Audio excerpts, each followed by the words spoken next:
Yeah, what up, what up, what up? Welcome back to Pnoid News. Man, listen, so I was over here last night and going down the road listening to like all types of stuff, right?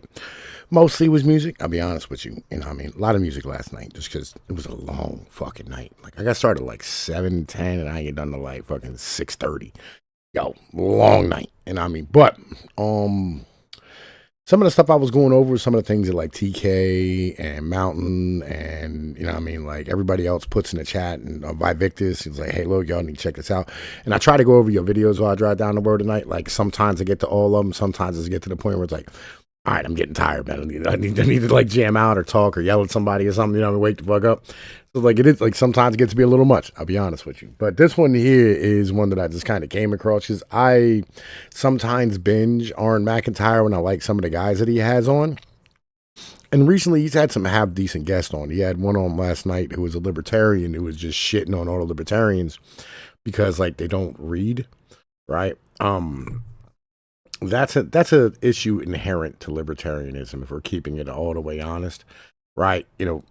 All the most libertarians don't know how to read. I don't know why they don't know how to read. I don't know why they refuse to read. It's weird, right? So, what we're gonna do is we're gonna react to this Paul Gottfried interview from 925, which is about 2 weeks ago. And I'll be honest with you, this guy is wrong. Like I think about most of what he says.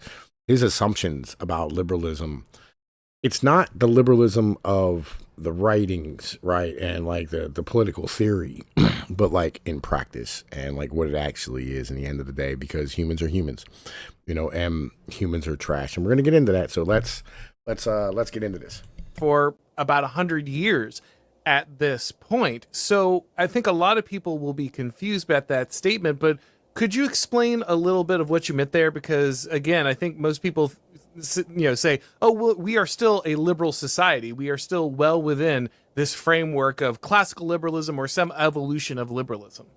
Yeah, I see liberalism, or argue that liberalism is the worldview of the 19th century bourgeoisie, and it comes with such features as parliamentary government, but also a limited franchise, defense of the free market insofar as it was compatible with the interest of one's nation, a strong sense of national identity. And most of the so-called features of liberalism that occur in the 20th century, I argue, are post-liberal.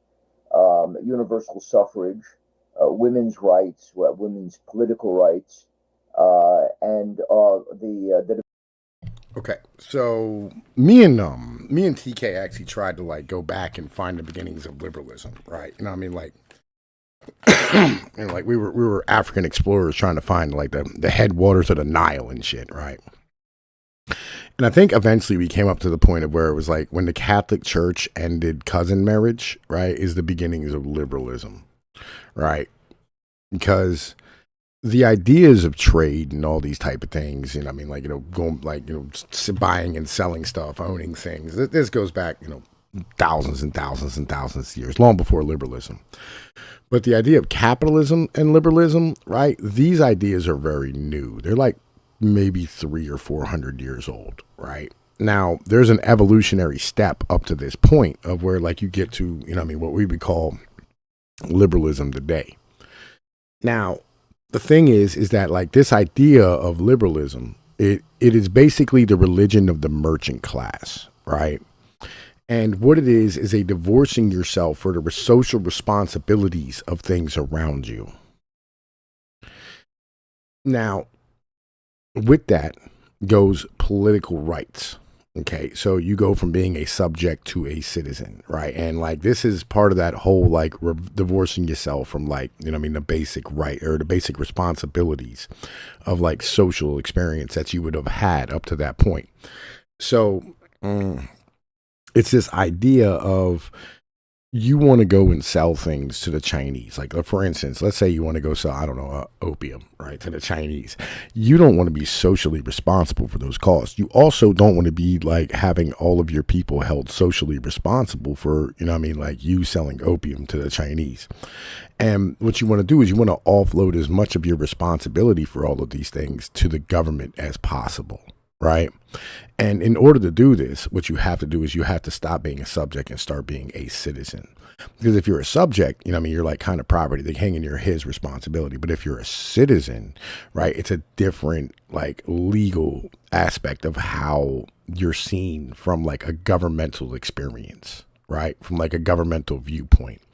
So because like a citizen can become a citizen of another country or another state, right? So you're basically like a check digit number, you know what I mean, that's moving around.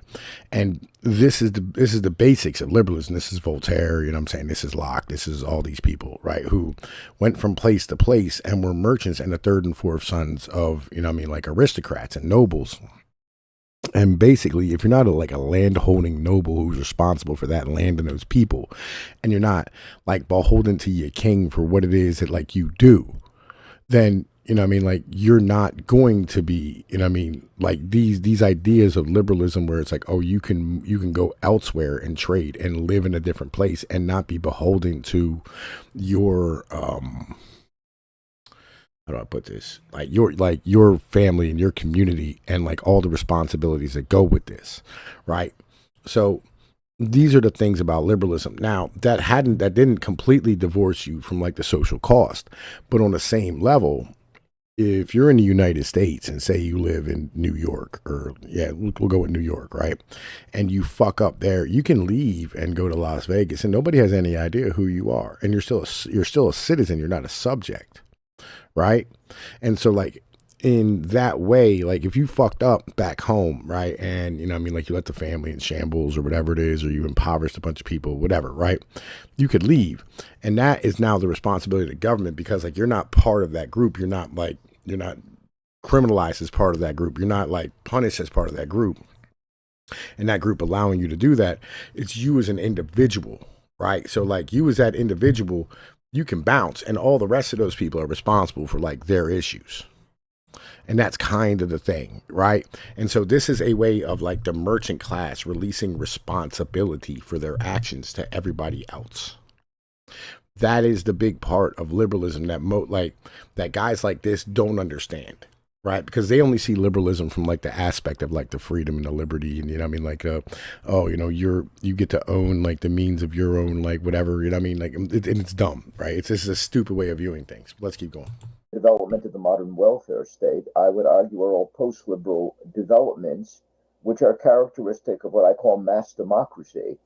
And the one feature of mass democracy, one characteristic, is that it does preserve certain aspects of an older liberal heritage.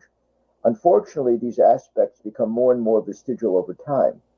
So what we're seeing now is simply the end of what I see as the post-liberal age. But I mean, to treat this, post-liberalism or that we see now as being the essence of liberalism, I suppose would be something like saying the essence of Christianity is Christian Marxism. It's like we're sort of coming at the end of a process, and what you argue is the main current intellectual. And I'll be honest with you, right? Like I get really tired of like this whole idea of like Marx being brought up about like all this shit. What Marx did, right, was he accumulated the ideas of like a whole bunch of other people, like Hegel and Carlyle and all these people, right? And when he did so, is he stood here and he took these parts of all these things, and it was a giant criticism of industrialization, is what it was. And he said, listen, this is like probably what we should do to, you know what I mean, like fix our societies as a whole, right, and become better. And this here, you know what I mean, like kind of like is something where they go, oh man, you know, all the things that he said that people should do or we should do, you know what I mean, like these are instinctual things, right? You can never read Marx, right, and never really like talk to Marx as human beings. Like I was raised in like a very, you know what I mean, like Catholic, right-wing, Reagan-esque, you know what I mean, household family area, you know what I mean, as a general thing. Like I never talked to a Marxist, any of these things. And I still came up to Marxist ideologies, right? Like I have a lot of things that I share with Marx, but that's because like Marx shares a lot of things with, say, like, you know, a Catholic distributist idea, because again, he stole from the Catholic distributist. Like you have to understand, like there's a lot of people who had the same criticisms. You can find in Hitler, right, Marx.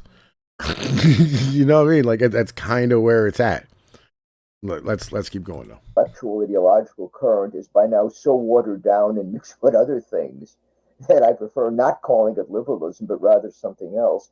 And of course, I've notoriously done the same thing with conservatism. I suppose I dissected the term and made the argument that what today we call conservatism has very little to do with conservatism, which again is an early 19th century ideology or worldview that's associated with the reaction to the French Revolution.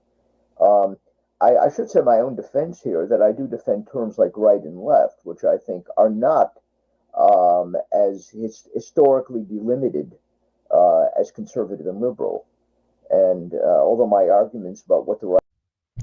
I'll be honest with you, all right? Like, here's the thing. The problem with, like, conservative and liberal is, like, literally they're the same fucking thing, right? There is no conservative that's not liberal. You know what I mean? If you're in the West and you're a conservative, like, what's your art, like... You're arguing for a different form of responsibility to be like released from you, right? That's the issue, right? There is no such thing as conservative or liberal, right? Like they're the same fucking thing. It just one wants to like have different responsibilities lifted off of them than the other one. That's kind of where it's at. Like liberal is liberal. You know what I mean? Like you like there's these people who are ultra liberals who want to like live in a place. And they don't want to be tied to that place because they still want to be able to like, you know, like sell their house back to the bank and go on cruises, you know what I mean? So that they can like, you know, be able to like and they want to be able to extend their life another 2 weeks by, you know, robbing the next fucking generation. But, you know, they're still liberal, but they want to be able to live in a place and have that place be, you know what I mean, like have these liberal values of going, oh, we're accepting and we're open. Like I was sitting here and I was listening to this video earlier of, this guy was driving around. This guy, he does like map videos and geography videos, and he's kind of recently been getting into more politics. And I'll be honest, he sounds kind of like he has Down syndrome, but like I don't know if he does. I don't know, but like so he's down here in Alabama, and like this Susquehanna or some shit like that, right? And basically they're like pumping in all these immigrants into this town of like 12,000 people, and they're living like 30 to a house, and all the people are like, listen, we got guns, we'll stop this, you know what I mean? And the the pastor of like the local, you know what I mean, like Baptist church or First Denomination, whatever the fucking nonsense it is down there, right? Whatever Protestant garbage, right? He's like, well, you know, we're Christians, so we're open and we're accepting of other peoples, and we love other humans. Like, yo, fucking cuck nonsense. And this is where liberalism comes from, right? This is the basic essence of all this shit, right? All liberalism comes out of Christian beliefs, right? But on the same level, it comes out of greed and like wanting to continue to be a fucking child forever. It's almost like an infantilization thing. Right and left are, I suppose, have also gotten me into trouble because I dare to suggest that the right is a defense of inequality and particularity, and that universal rights are totally inconsistent with the identity of the right. And the left, of course, is about universalism and equality. That's the argument I make. But what I try to do is separate them from conservative and liberal, which I think are more historically delimited terms. A lot of people will trace modernity and kind of the birth of modernity back to, say, Machiavelli or to Hobbes. But when do you feel that liberalism becomes its own distinct understanding? Where do you think that train of thought really begins? Yeah, I think it sort of comes into its own in the 18th. I'll tell you what, and this is one of the reasons why I have like a big problem with the Anglos, right? Oh, here comes the seething. Hang on. Right. It's actually like didn't start with y'all. It started with the Dutch. Right. But because like all we hear about because like Anglo history only teaches Anglo shit, right? All you hear about is Locke and, you know what I mean, fucking Smith and all this shit. But New Amsterdam was super open and liberal back in the day. Right, TK? Yeah. See? Look, I mean, like, yo, like, the problem, y'all take credit for shit you ought not to take credit for. I mean, it's one of those things where like there's nothing new under the sun, right?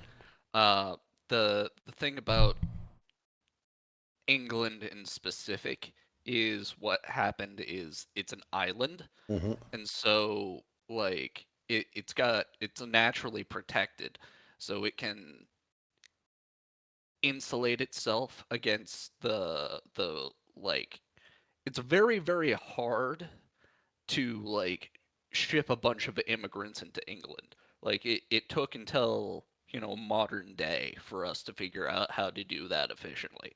Uh, and now we can see that they basically don't have any defenses for like shipping in thousands upon millions of people and just like stuffing their freaking streets with them. But up until, probably the 1900s, just having that massive moat defended them against this type of thing. And England, believe it or not, is like it's very multicultural because there are many different peoples that ended up settling that set of islands, right? You got the Scottish, you got the English proper, you got the Welsh, and then of course you got a couple other ones that I can't really think of off the top of my head. The And then you've got Danes, the right, Germans, the fucking right, Normans, the Romans. Yeah, did we forget? Did we forget the Norman conquest so soon? right, and that's not even talking about like the Celts, which are just like a hop over on the next island. And then of course, like you've got all the Icelandic people and all that type of thing that are not too far away either. So like having an ideology that um kind of can loosely govern all these different types of people is going to be very, very highly selected for in this type of environment. Um, there's also the English language in it of itself is actually very um, conducive to what we call liberalism. Um, I think I've brought this up in other conversations before, but it tells you a lot about like a civilization when you look at like the history of what their writing was used for. For example, the Greeks, the history of their writing is poetry and philosophy. The Romans, Latin, that's conquest and spoils of war. The Japanese, the history of their writing is actually the history of tax evasion. Um, And the history of English is the history of property and carving out special rights for individuals and families, Mm, right? And yeah. that's liberalism. That's saying basically fuck you, I've got mine. And that's the entire history of the English language. Like the oldest document is lining out special rights for special people. Like that's what the Magna Carta is. Yeah, I mean, it's rights for nobles and shit and Yeah, landowners, right? yeah, Against the king. Yeah. Like I understand this, right? But like, how do I put this?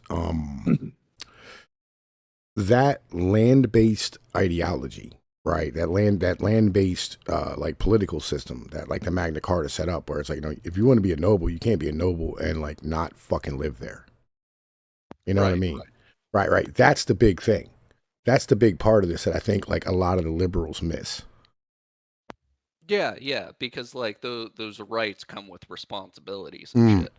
Yeah, and see, this is why like people who want so hard to hold on to like the liberal shit, right? Where they're like, fucking like, oh, this isn't liberalism, this is fucking wokeism, this is, fucking Marxism, this is all this shit. I'm like, no. Like liberalism is literally like it's a religion of the merchant class, and they want to avoid responsibility, which is what all humans try to do. In the end of the day, like there's not a human on earth that doesn't try to avoid responsibility where they can, right? That's why, Uh, like I naturally for children, you go like, why your hand in the cookie jar? I'm not in the cookie jar. I didn't eat that cookie. You know what I mean? Like anybody that's fucking kids knows this, and you have to teach people responsibility because right, most people will avoid it like the plague. Because everybody knows if you have responsibility, then like there's consequences for your actions. And liberalism is trying to avoid consequences for those actions.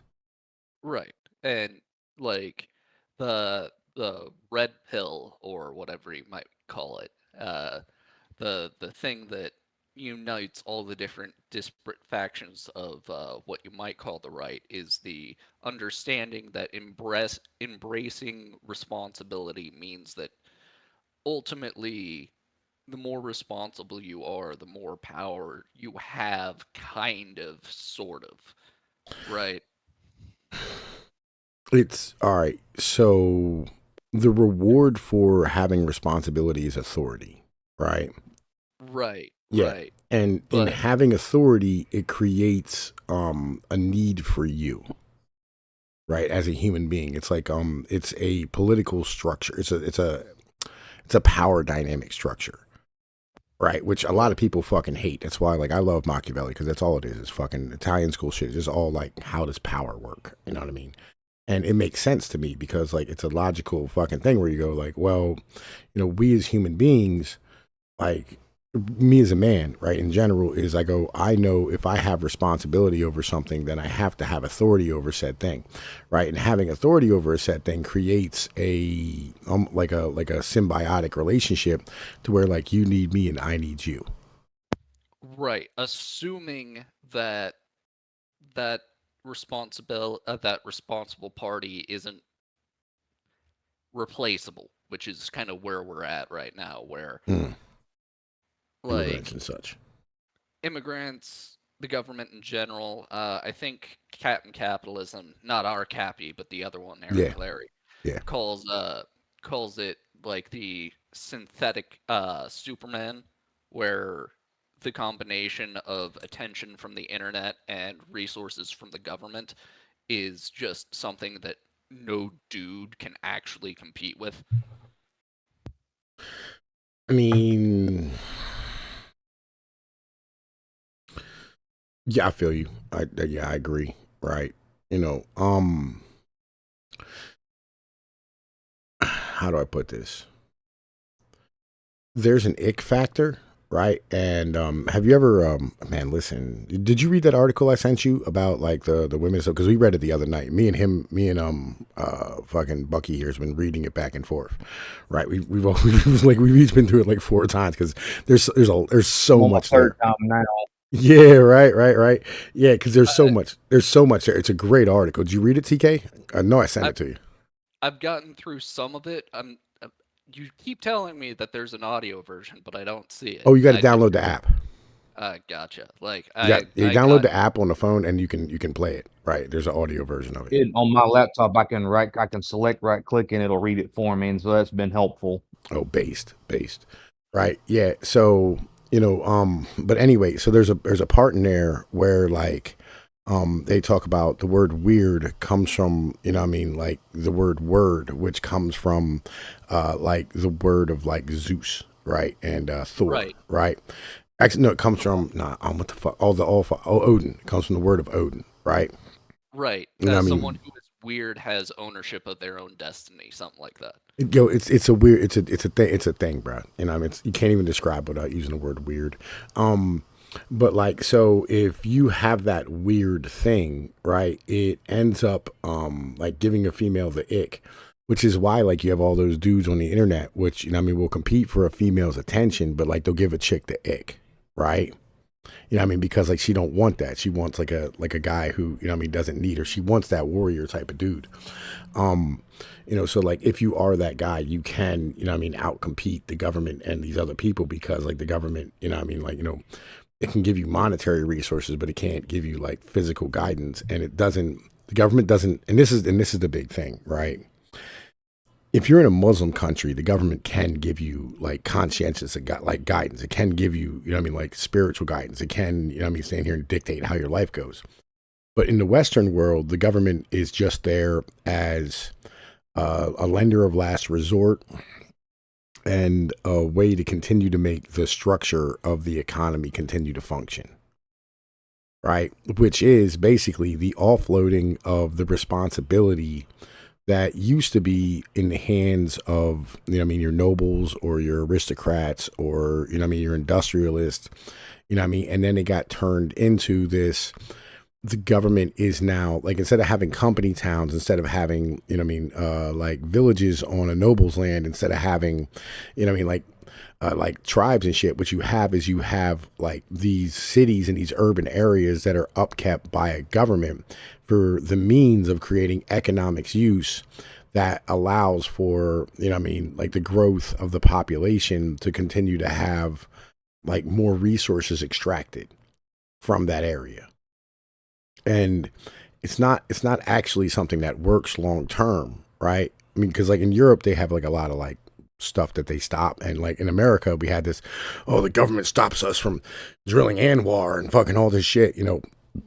And in Europe it's just expected that you go, yeah, listen, you're not allowed to ruin the fucking land, stop being an asshole. You know what I mean? Right, Like, this ain't yours. Like, yo, this is everybody's, and this is going to be somebody's long after it's yours.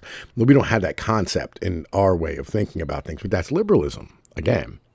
Right, right. And we were having like a similar conversation on this when we were talking about like fucking oil rights with like all these completely private companies. They'll drill themselves into fucking bankruptcy and just set investor money on fire just to keep pumping oil out of the ground. Uh, and it's hard to really describe why, besides the fact that like you've got the whole I probably don't need to describe the concept of a dollar auction to you, do I? No. Yeah, you got that whole concept going on where even if you have people who are making like rational decisions in the moment, if you've got the wrong set of incentives set up, they'll just make fucking retarded decisions long term. And it so like that is unfortunately part of the responsibility of, you know, maybe not necessarily the government, but definitely the ruling class, is to like go, okay, we have to do this shit in a way that, you know, I hate to use the word sustainable because these shit libs have fucking ruined it, but in a way that can actually be Sustainable is a good word. Sustainable it's a good word. right. Like, Right. I don't give a fuck. Like, bro, like, don't, like, I had General recently. He said, I think you might be like kind of leftist, Tom. And I'm like, no, I'm not. I am not leftist. Right. Me and they were going back and forth on this a little while back, where I think that some of these like Davos type people, like the reason why they put out some of these WAF type things is to put out like actually good ideas, but like code it in so much like leftist retard stuff that it just becomes icky for anyone who's normal. Like And I agree with that. I I do don't agree with you, listen. TK, more when we disagree. Yeah, and I don't even think that's that. Right. I think it's they're a different class of people, and we don't in this country we don't have a way of thinking about class in that way, right? Like, Yes, because our country was founded to not have class. yeah, And you're not fucking wrong. There's some class, like, this country is classless. Let's keep it a buck. Your motherfuckers are just no we weren't class having designed to have a motherfuckers. class. Like, no Yes, class that having was the whole motherfuckers. point. I That was the mean, whole point of this experiment. there's that, and like we did have aristocrats at one point in time, and then like we fucking crab bucketed their ass. I watched that video that you sent me about that shit. Yep, yep. That I'm interested. When does the other parts drop? Because I want to hear the rest of it before I make a decision. What other parts about what? That video he dropped about the aristocrats, that's only part one. He's got other parts coming. Do you know when they're going to drop, TK? I don't off the top of my head. Like Stormy Waters is a fucking crazy dude. You never know when he's gonna actually have time to do shit. Yeah, I've dealt with him on X a little bit. He is a little out there, but I'm giving it the college try, listening to different perspectives. Yeah. I Like mean, he, I've spoken about this before, right? Like I've spoken to this about like at length before. I think actually me and you had a fucking argument about this, right? Not me and TK, me and Bucky. Like we had an argument about this.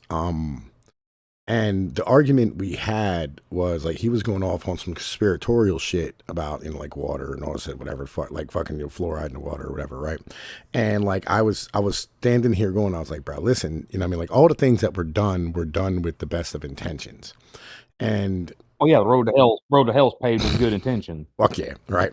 And like, so the guys like Rockefeller and Carnegie and Morgan, like these dudes, right? Like Morgan so much believed in this fucking country. He literally almost went bankrupt, fucking fucking reing it up, like bailing it out, right? Because the government ran out of money. yep.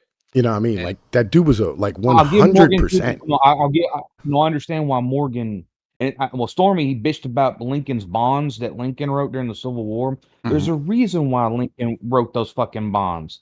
He went to New York and to the international financiers of the day. It's not conspiratorial. You can find and look it up. They wanted to charge him 26% fucking interest. He said, fuck that. Got with one of his generals. One of his generals said, write your own bonds, write your own money through United States notes. And that's how he was able to fund the Civil War and beat the freaking South. Because he kept the factories running by writing his own bonds and whatnot. But they came due about the time of Morgan. Morgan saw what the international financiers were doing because he was tied in with all the international finance because he was kind of intermarried with some of them through his kids and shit. And he saw that that was an opportunity for them to take over our capital. He said, "No, no, fuck that. I'll go bankrupt before that happens." So I give Morgan fucking kudos for that shit. Mm. And like Rockefeller built every fucking public pool in this country, right? Fucking Carnegie built every library in this country. Like Americans had more access to libraries than any other place in the world, and even in history. But at the same time, in the 30s, I don't think Rockefeller was dead and gone by then. But his son and them went around and bought up all the public transportation, like all the old trolleys and shit like that. Took them down, tore up, ripped up all the rails. And hold on. I'm I making my know. point. Yeah, I know. Let me No, make my I point. know. Yeah, I know what you're talking about. I know exactly what you're talking about. Anyway, the reason why he did that because they thought they would give more people more freedom to have the bus service. So that was a what they thought was a good intention, but later on, look at what happened with Greyhound, Oh, yeah. and You that know what I and the mean? fact we don't have the rail system we used to have. Now we have a good rail transit system for freight and shit, but not a personal one. Mm. I mean, that driving to fucking Alabama gets freaking old, man. 14 fucking hours. Yeah. Right. Like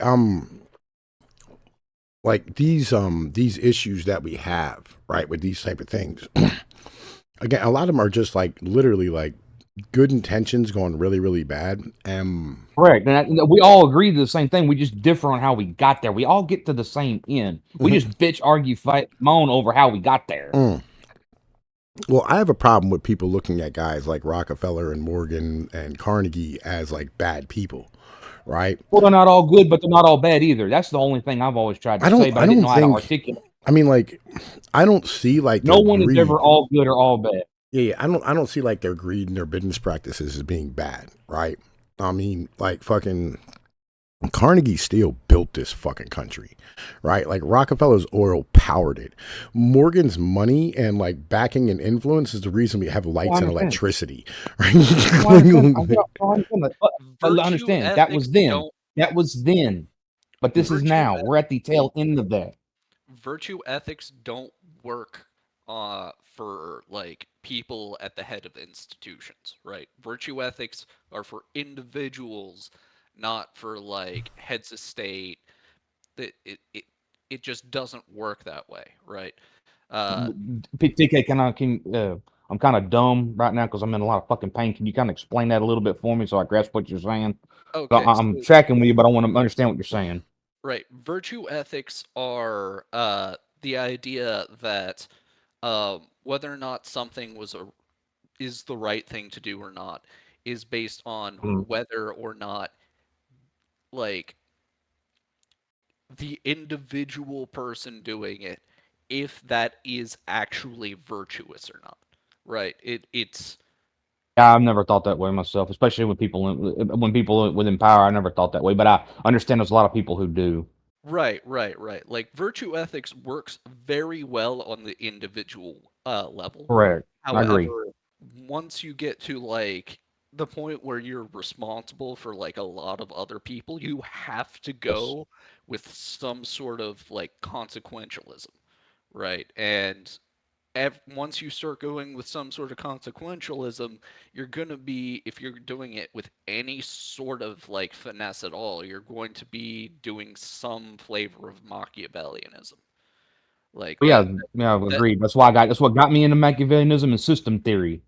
right, right. And like what, what, one of the things that kind of messes up the whole spectrum there these days is that, like, because like you unfortunately we have like a lot of Machiavellians who are just like bureaucrats. So and honestly, like they'd be better off just trying to do the right thing rather than trying to like play three-dimensional chess Well, what because really screwed Machiavelli up was when the freaking therapists ascribed Machiavelli to their fucking pseudo intellectual bullshit. So everybody has a schizophrenia in the zeitgeist about Machiavelli. When I actually started reading Machiavelli a while back, because I kind of read him throughout, and he made sense. But when I actually did a deep dive on him, nailed it. He nailed human nature perfectly, well, and he didn't yeah, advocate for people to do it. But he said, "Look, people are going to do it. Here's a blueprint on how to manage that and deal with it." yeah, yeah, because like shit, like Machiavelli himself said, like if you're dealing with somebody who like treats you well, then you treat them well. Like Right. it's not freaking rocket science. Reciprocity. Right, right. It's just that like you have to be willing to like steal from thieves. Um, but I have no qualms with that one. You a thief. You a degenerate to me. Don't cry because the thief cried he got thieved. How dumb is that? right, and Sucks to unfortunately, be you. unfortunately, this is kind of why like on like a population level, I think a lot of people are starting to pick this up, which is good and bad in a way, where like people are just not even. I remember in my lifetime when people would not want to take like handouts from the government, and now it's just at the point where everybody is just like get what you can out of it. And Mm-hmm. I I don't blame them. Like I'm on that level too, but you can't have like an actual society when everybody's just trying to get the bag. Of course.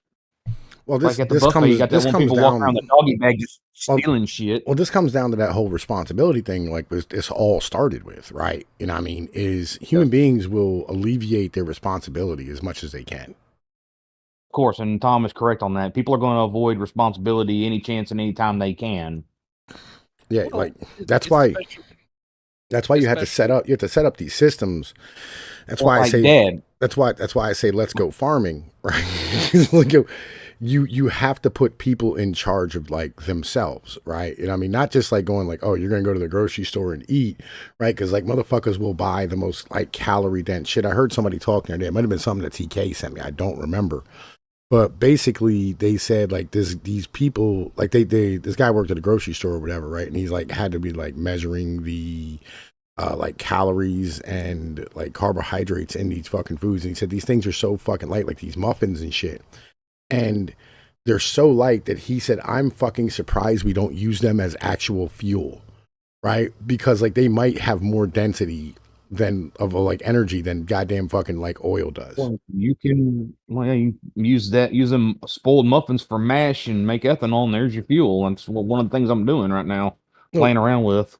yeah, I feel you, right? But that's not really like that's not really what I'm saying. But like again, it's just like people will go to the fucking store and get the most calorically I dense understand shit what they you're saying. possibly can, rather than Of like course. you know. And this is why you go like you need to grow your own shit. You know what I mean? Because like then you cannot, you know what I mean, come out with diabetes. Like you're not going to end up with diabetes if you fucking, just make, like regular. You're balancing fucking your food. calorie intake out of what you're growing and what you're doing. You got the effort going in Yes. to burn what you're putting in, so you're not sitting there with surplus calories, getting fat, diabetic, and all that happy horse shit. Yes. Yep. And a point that's been brought up like a couple different times with all this like nonsense that got kicked up with RFK, throwing his shit around is that there's a bill going through Congress right now trying to add Ozempic to like Medicaid or whatever. Yeah. God, that shit. Yeah. So like a lot of people are pointing out that for the price of that prescription, which is like $1,500 a month, like No, it's not. yeah, It's it not. is. No. I'll be honest with you. I'm paying for my own at this point. No. And Like- it's $200 a month for mine. Oh, And I'm paying. you I'm got- paying completely out of pocket with no insurance. for Ozempic. Yeah. Oh fuck, dude! I didn't know you were that fat. I'm not right, but like I want to get down to like 205, and I'm having a hard time. I gotcha. What do you eat? What do you eat normally? Just out of curiosity, I won't get into weeds too I'm far. trying to do as much meat and vegetables as possible, but it's really, really, really, really, really fucking hard, right? Not to snack and being a diabetic. It's fucking really hard. I want to stop doing it. I'm pre-diabetic myself, and I was 247 in January. Today I weigh 210 doing this. I snack, I eat a hard-boiled egg. And on the vegetables, watch the vegetables because carbs become sugar. And you may think you're eating vegetables, but you're eating a lot of carby vegetables. Even if it's got fiber in it, you can eat a lot more carby vegetables and not realize it. Dude, So I went... Tom was just like literally drinking like a gallon of sweet tea. No, I did the same shit. I was drinking a gallon of Milo's a freaking day. I know. Yeah. Well, like I drink the diet stuff now, right? So there's no sugar in it, right? There's actually like 0 carbs in it or whatever, which is fucking nice. You know what I mean? Yes. Yeah. So that helps. I drink a Coke Zero. I drink a Coke Zero every other day or so, just for the caffeine. Yeah, it's literally just caffeine at this point. You know what I mean? I might like switch over to caffeine pills and water. I'm drinking a shit ton. I'm drinking like 2 quarts of water at least. I try to drink 2 quarts to a gallon a day. Yeah. Right. But the problem is like, so as when I started this, I said I was working last night. I went to work at 7 p.m. I didn't get off till 6:30 in the morning. Right? Mm-hmm. Not eating in that period of time and having a way to be able to keep things, you know what I mean? Like, are you a diabetic, like type 2 diabetic? Or are you pre-diabetic? Type 2. I'm type 2. Yeah, I'm type 2. Right. But like having like not eating during that whole period of the day is really difficult for me. Not in like the sugar dropping way, but in the, what I mean? Like, I'm fucking hungry. You know what I'm saying? Right. No, you gotta watch that because you can get ketoacidosis if you're not careful. Yeah, I'm good, right? I know how to handle it, right? That's why like every day, like my meal usually consists of 3 eggs, bacon, a piece of toast, and then fucking my dinner will be a pork steak and green beans, right? And that'll be like my meals for the fucking day when I'm at the house, right? But when I'm gone, like the problem is finding anything that's fucking good to eat, you know what I mean? As a whole. Short of like beef jerky, which again is full of goddamn sugar and shit, you know what I mean? Or like sausage, which is full of sugar and shit. There's nothing that you can stop and get. Why don't you, Tom? Hey, let me posit this to you. Why don't you make your own sausage? Why don't you make your own jerky? Try that. I don't have the ability to do it here. I do it here, but I just don't have the ability, time, space, you know what I mean, equipment, any of the things. You thought about like your meal you just talked about. Have you thought about like making those and carrying them with you and eating like a? No, yeah, you're in a truck. I'm in a truck. I can't stop. I can't like fucking sit and eat. You know what I mean? Like I got to keep. So you got to have quick. You know what I mean? Yeah. Yeah. So it's like I'm just trying to figure out things so I can see what I can do. Yeah. Yo, it's just difficult. It's easier if I just in general don't eat. So that's why like, you know what I mean? Like I'm paying for the prescription thing, right? You know what I mean? Like I hollered at Hims, right? And I got the metformin and that for I think it's $250 for a 3-month supply.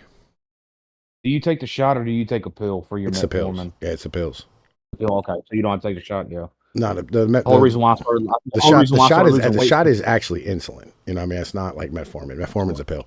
But like yeah, I'm trying to avoid all that the shit. That's why Ozempic? I'm trying to lose weight. Yeah, I'm taking the generic Ozempic thing, and that's literally fucking a pill too, right?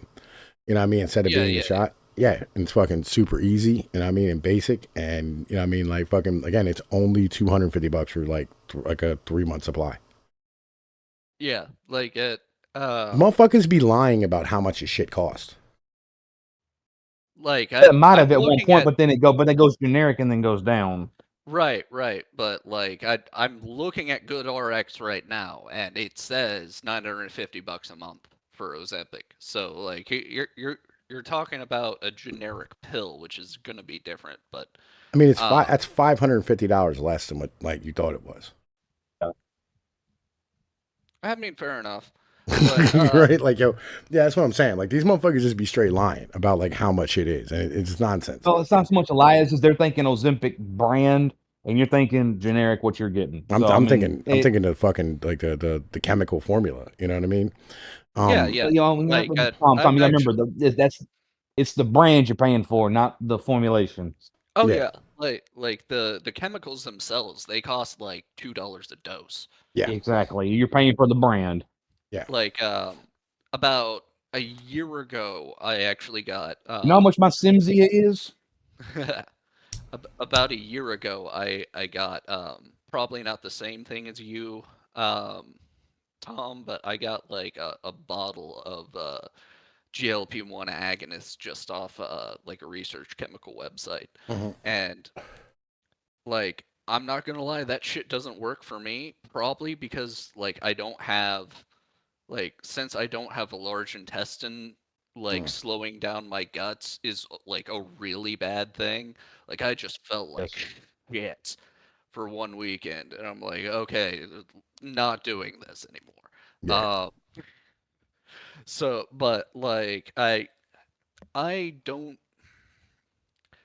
The point, well, even if even if you're right there, um,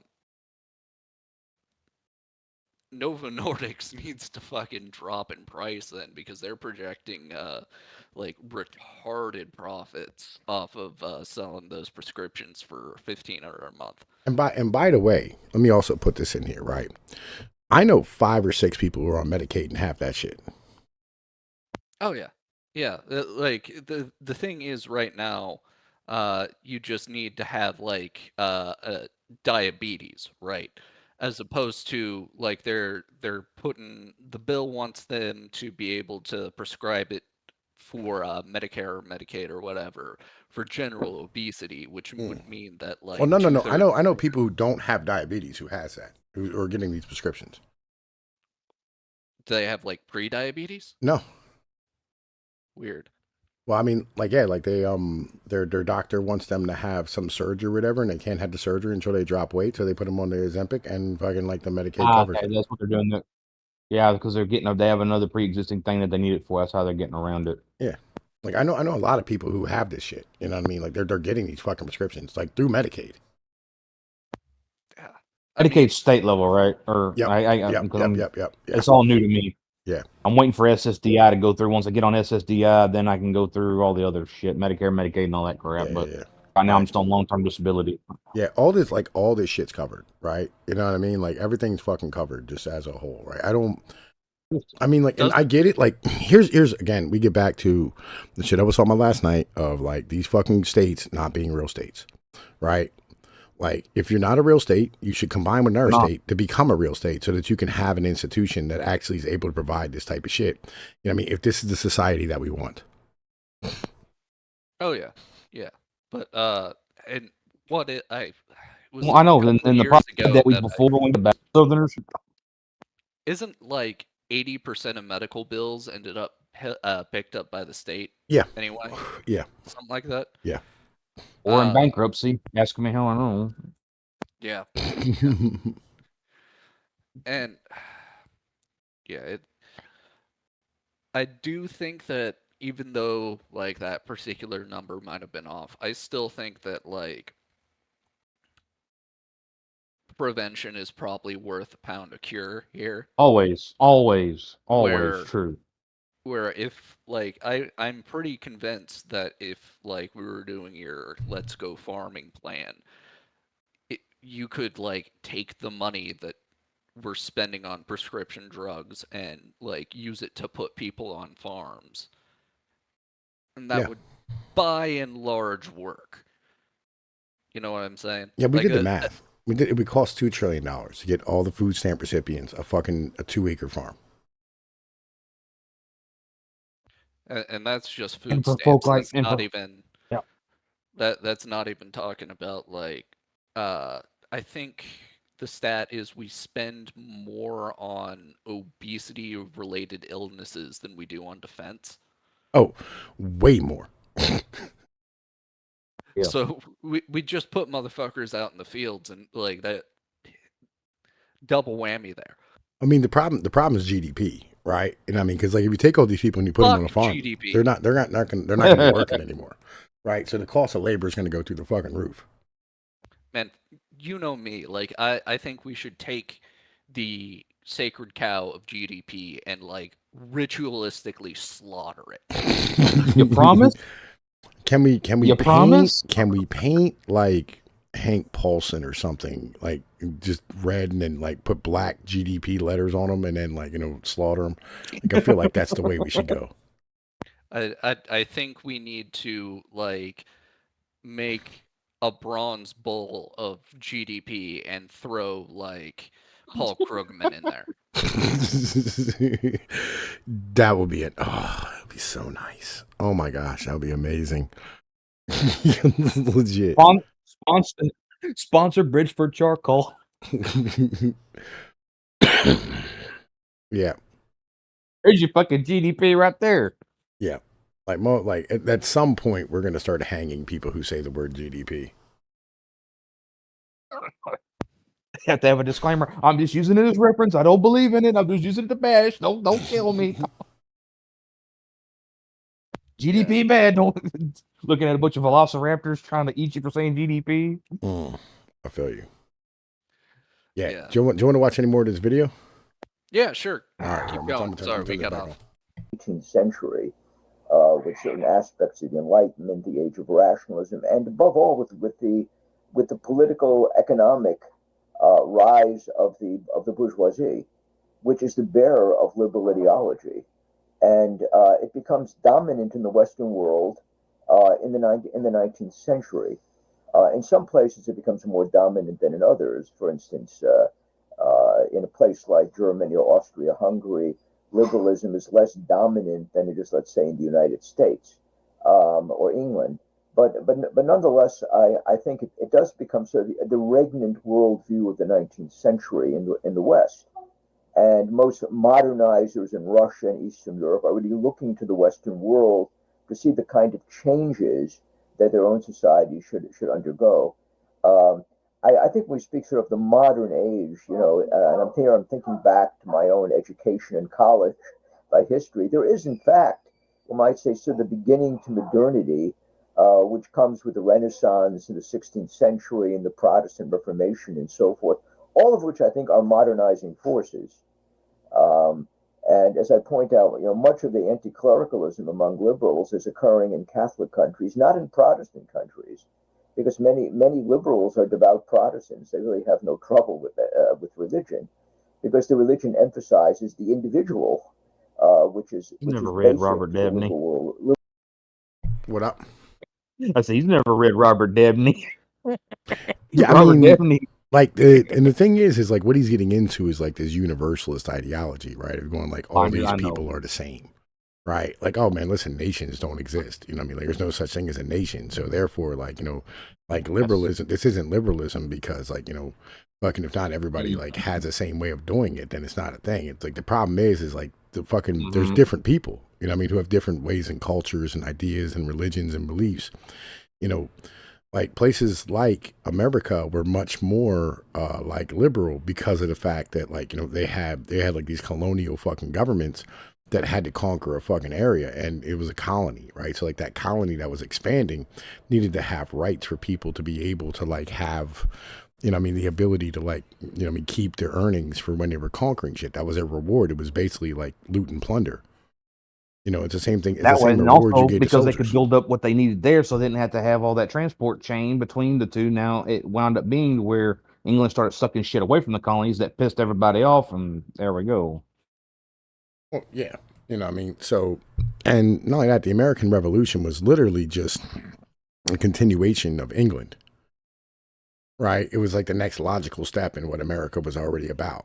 So, it wasn't even like a revolution. It was just like a fortification, really, in the end of the day. Mm-hmm. These ideas miss these old guys. These old guys are like, man, listen, boomers are fucking retarded. By the way, did you see his wife come in and look at him like, oh, this guy? Uh-huh.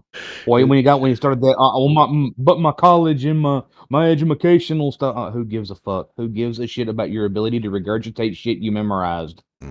I agree. 100%. Let's keep going. Liberal worldview. Anyway, all right. So liberalism, by its nature, is not always anti-clerical. It's anti-clerical generally in Catholic countries, although much less so in Protestant ones.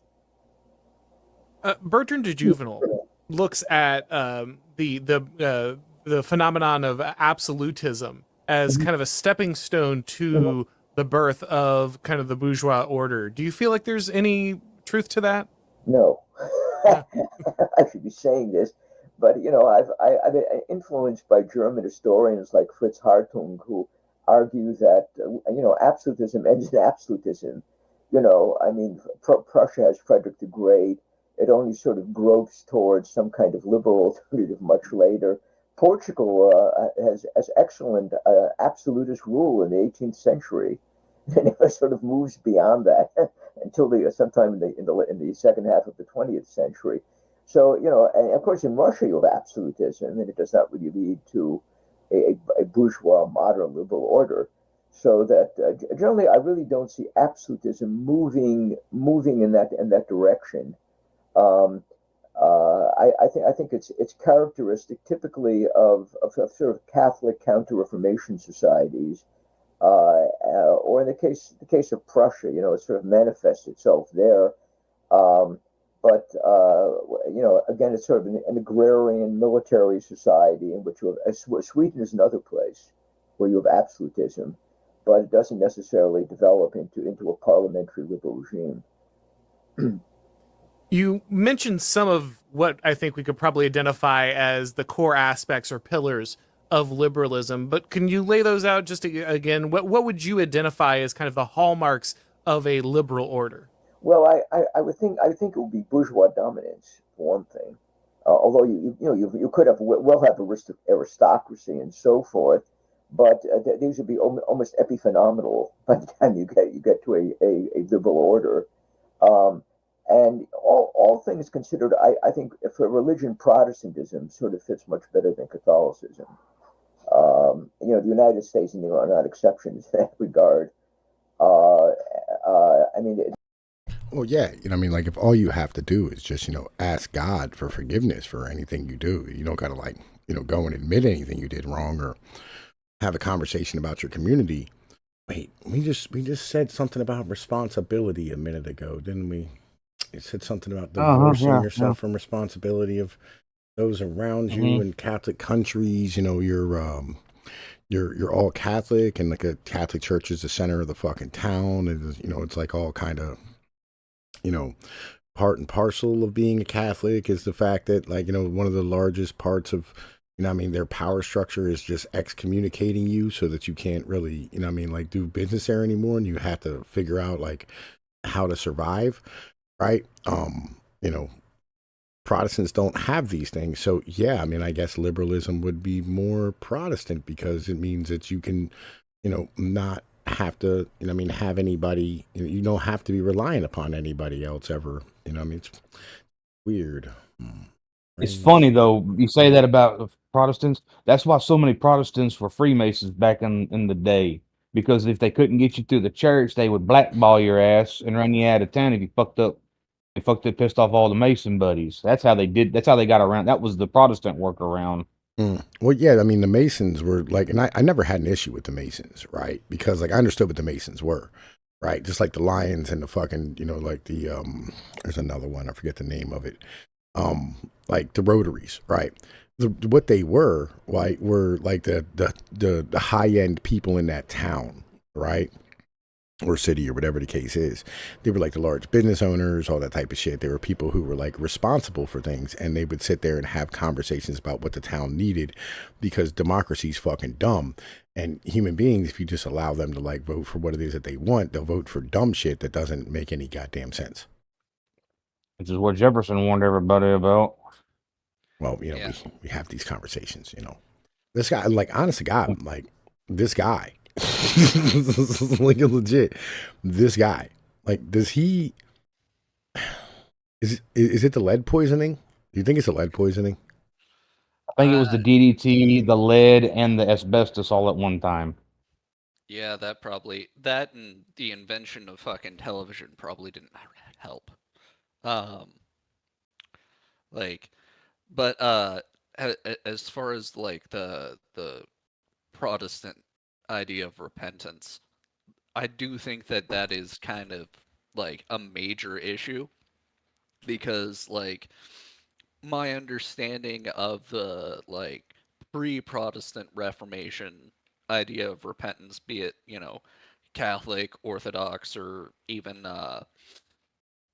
Arian, or any of these like other random offshoots of Christianity that are kind of dead today. Repenting means doing everything you can to fix it. It doesn't mean saying I'm sorry. Which is why stuff like sexual sin and murder are so like bad, because you can't unfuck someone. You can't unkill someone. Like you can give someone back something that you've stolen. You can like make right all sorts of wrongs, but you can't unsleep with someone and you can't unkill someone. That's why those are the two big sins. If saying I'm sorry fixes everything, then like why are those two sins the worst in Christianity? I mean, like, you got to read that article. Like, that fucking article is like goddamn amazing, because it brings this shit up to back in the day in like Germanic tribes or Nordic tribes, whatever it was, right? Whoever was like, worshiping Odin. Murder wasn't really the problem. It was murder when you didn't fucking admit to it, right? Yeah. So like when you murdered somebody, like it wasn't like, oh man, listen, like fucking, oh man, you killed another man. It was like, oh fucking good job, you killed somebody. You know what I mean? They didn't have a problem with that.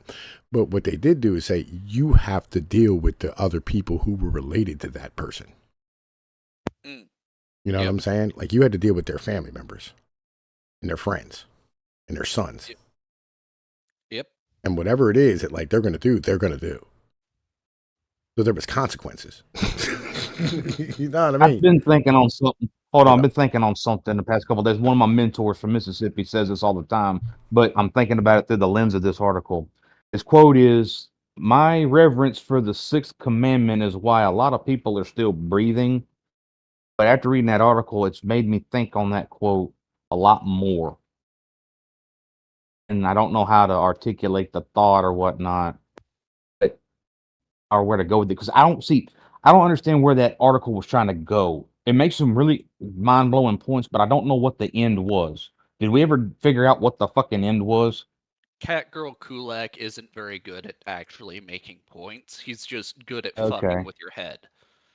Fucking with your head, gotcha. Okay. Yeah, listen, I mean, this is why, like, we had to read the article like fucking 5 and 6 times to understand like what it means. You know what I mean?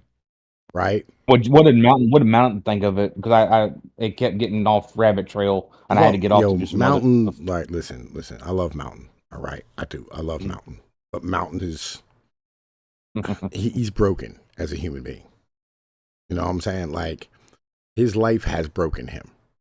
Right? He went from being like a New Jersey guy who, was out here like getting it in, doing all the things you do in New Jersey and New York, and through his divorce and like all the shit that came with it, and just like the mental shock, the red pill rage, he turned into like this. How many times has he been divorced? Just once? Just once. Yeah. right? My It was dad so did it bad. 7 fucking More than times. enough. Well, it's My not dad more did than it enough. 7 fucking times. Well, no. Here's the thing: like, he didn't see his parents get divorced. He didn't see his like. So when we were coming up, Did. everybody So was I- divorced, right? Like He on my lived in the block. bubble. He lived in the bubble. Yeah. He lived in the bubble. He lived in the bubble, I got right? you. And being inside He that lived in the bubble, bubble. the moment that bad shit happened to him, it broke his whole world, and he never really put it back together. Oh, it shattered mine. Oh, it shattered mine, but I had to learn to rebuild it. Could have wallowed in it, but I chose not to wallow in it. Like, fuck all that shit. Mm. Well, like it's not necessarily the wallowing in it. It's more like you're the system has a pretty bad habit of like not only making you take a bite of the shit sandwich, but like rubbing your fucking nose in it. Yeah. I mean, no. Listen. I disagree with that one to a point. There's Yeah. ways it tries to, but at the end of the day, you still volunteer for it. No. Here's what it is. Here's what it is, right? So like what you don't understand until you deal with the monster, right? Is that like this monster is so fucking dominant that like with just like a flick of its wrist, it can like destroy your entire world, right? And you're not used to dealing with something that large. You know what I mean? You're not used to like having something that, and it doesn't care. You know what I'm saying? It doesn't realize that like, you know, like you don't know as a human, like that thing exists. You know what I mean? That like you don't know it doesn't care about you. You think it's evil. You think like it's something that's, you know what I mean, like on purpose doing this shit. But it's just a beast that it doesn't even recognize you exist. And after it swipes at you and cracks you, you know what I mean? Like it just keeps going and it goes and cracks somebody else. You're like a rabbit who had a hole in one of these mountains that like got the top lopped off it. Yeah. What I try to tell people, you're not special, and they really don't care about you, and you don't really matter. You're just in the way. Yeah. You need to just get out of the way. That's best you can do. Yeah. That's why, like, literally, you know what I mean? Like, if you ever get divorced, you end up go through this shit. Just be nice. You know what I mean? Like, because you know what? Like, there is literally, like, fighting it makes it worse. Yeah, yeah. It's like getting caught up in a stream. All Dad had to do during my mom and Dad's divorce, because they tried all kinds of shit. Dad just stood there and said, "Boy, watch what happens. Watch how it turns on their ass." And he just stood there. They tried everything in the world to get him to react to him, but he didn't. Everything they tried blew up in their face epically.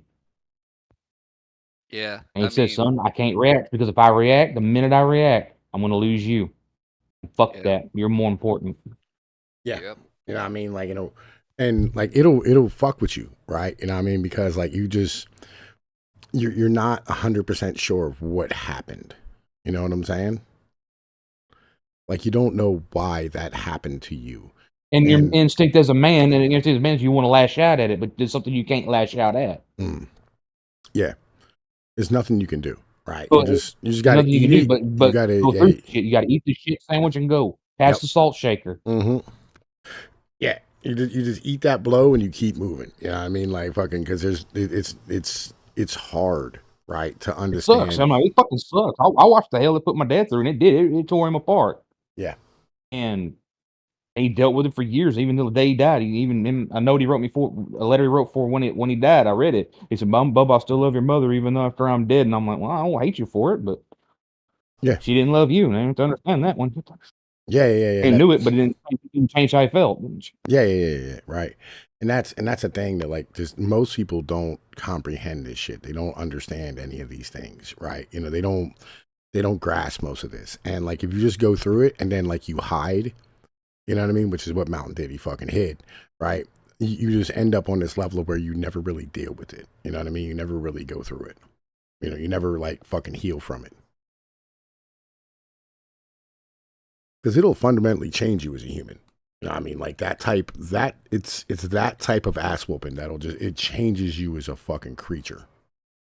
There's some things that break the fuck out of you and you just don't get back up from. But as hard as it is to want to lay there, you just got to get yourself back up. That's what Dad always taught me. Yeah, you got to keep moving. You know what I mean? Like fucking there's no, you know what I mean? And that's the thing about Mountain is like Mountain, you know what I mean? Like fucking he fell in, you know what I mean? And then like fucking he fell into like the red pill crowd, and when he fell into the red pill crowd, you know, he never came back. You know what I mean?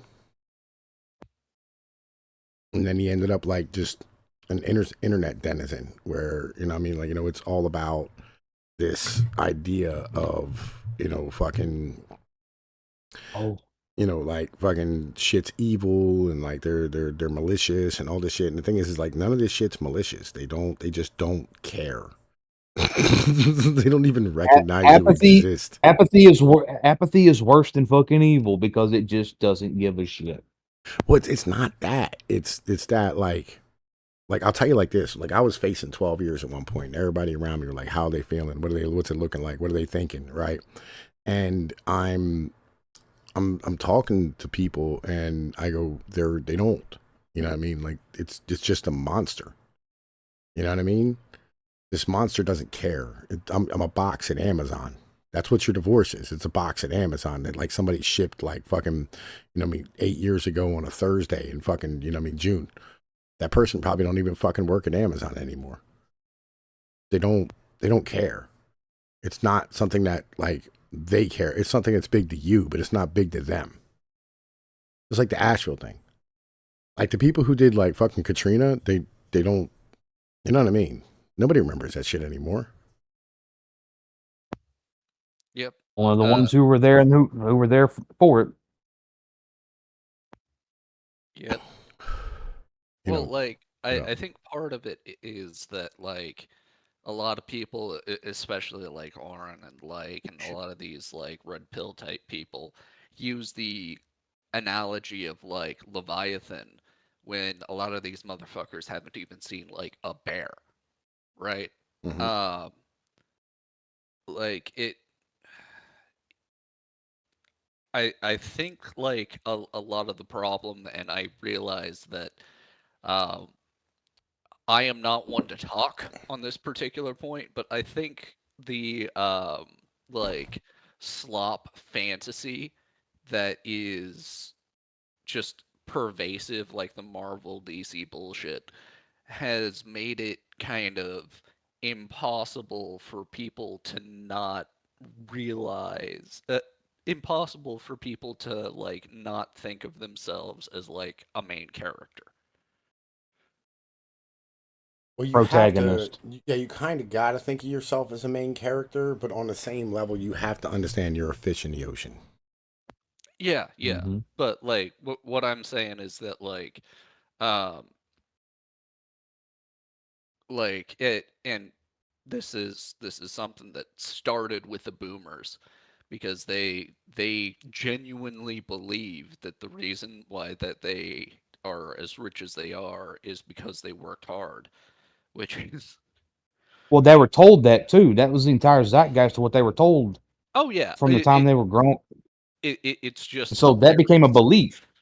Oh yeah, but like the I and you know I've had this conversation with my dad a couple times where I'm like, I do believe that you know hard work should be rewarded. You know, all other things being Yeah. equal. It's just that you know that's not how it fucking works. Like the labor theory of value is bullshit. Um, because it's a lot harder to like drag buckets of water upstairs to like fill a bathtub than it is to like turn on a faucet. But you know, you still get the same thing at the end of the day. Doesn't mean that it was worth all that time hauling buckets of water upstairs. But I think that part of that like leftover like kind of zeitgeist type thing just makes it so that until they actually get chopped up and spit out, like they don't really understand the scope of the problem they're dealing with, right? I might just be saying the same thing you said in a different way. Yeah. Right. I mean, that's kind of the point, right? You know what I mean? Is that, you don't, most, here's what it is. Most human beings are propagandized that have a belief in shit, right? Throughout their lives.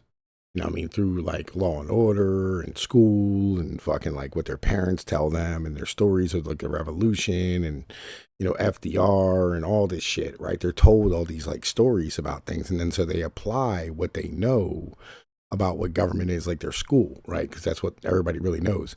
They apply that to the rest of like life, where like, you're in a school and, I don't know, there's like what, fucking in the office, maybe like 5, 6, 10 people in the office, whatever it is, right? At the most. I think my school probably had like 5, 6 people in the office, right? And in negotiating with these people, like about what's going to happen to you, you can actually like have a conversation and like, all right, so what happened? And fucking you can explain it. And that's their idea of what it's like going through like any type of system. Or like their parents or like their job, right? They don't know what it's like to negotiate with a CEO of a company. They have no idea what it's like to go in front of a real fucking judge. They have no clue what it's like to be in a fucking courtroom. Like they don't know how big a fucking Leviathan is. They have no clue how giant this fucking monster is. And if your reference is nothing more than the propaganda and these fake things that were created for you as a child, when you end up approaching the system and having like get caught in its fucking grasp, it scares the fucking shit out of you the first time. You know what I mean? Like it's something that, if you're not an already hardened individual, which, the first time I got really caught in the system, I was already harder than fucking nails. You know what I mean? Like, and I knew how to deal with it. Like how you deal with it, you just keep your fucking head down, you shut the fuck up. That's how you deal with the system. Like, but these motherfuckers think they can talk their way out of it in the same way they talk their way out of like punishment at school with the principal. And you fucking can't. You know what I'm saying? Like you fucking, like it just doesn't work that way. And then they get ran over and they feel a way about it. Yep. And now we've got the added fun point where like the people at I'm not gonna say the top, but at the levers, the people in the box seats at the top of Leviathan's head, they're all coked up and they don't know what's going on either. Yeah. I don't blame them. Like if I was Hunter Biden, I'd be on coke all the time too. Well, a freaking daddy like Biden, I understand why he's a cokehead. I mean, yeah, I mean, imagine like not having a really, a real purpose to your fucking life. Yeah. And they're in the gilded cage. And I will say this just to be 100% fair to him, he's actually a pretty good artist. Maybe. I don't know. Like I've never really seen his paintings, and I don't really, like get into art. I don't get into art. I saw them. They're pretty darn good. Like a little bit abstract, but that's what happens when you fry your fucking brain with drugs. I'm not saying that his art is as good, like good enough to go for the price that he's selling it for. Like that's 100% embezzlement, but that's like what 80% of the art scene anyway. Not really his fault, but yeah, like if I saw like a print of his work for like $50, I'd buy it. I feel you.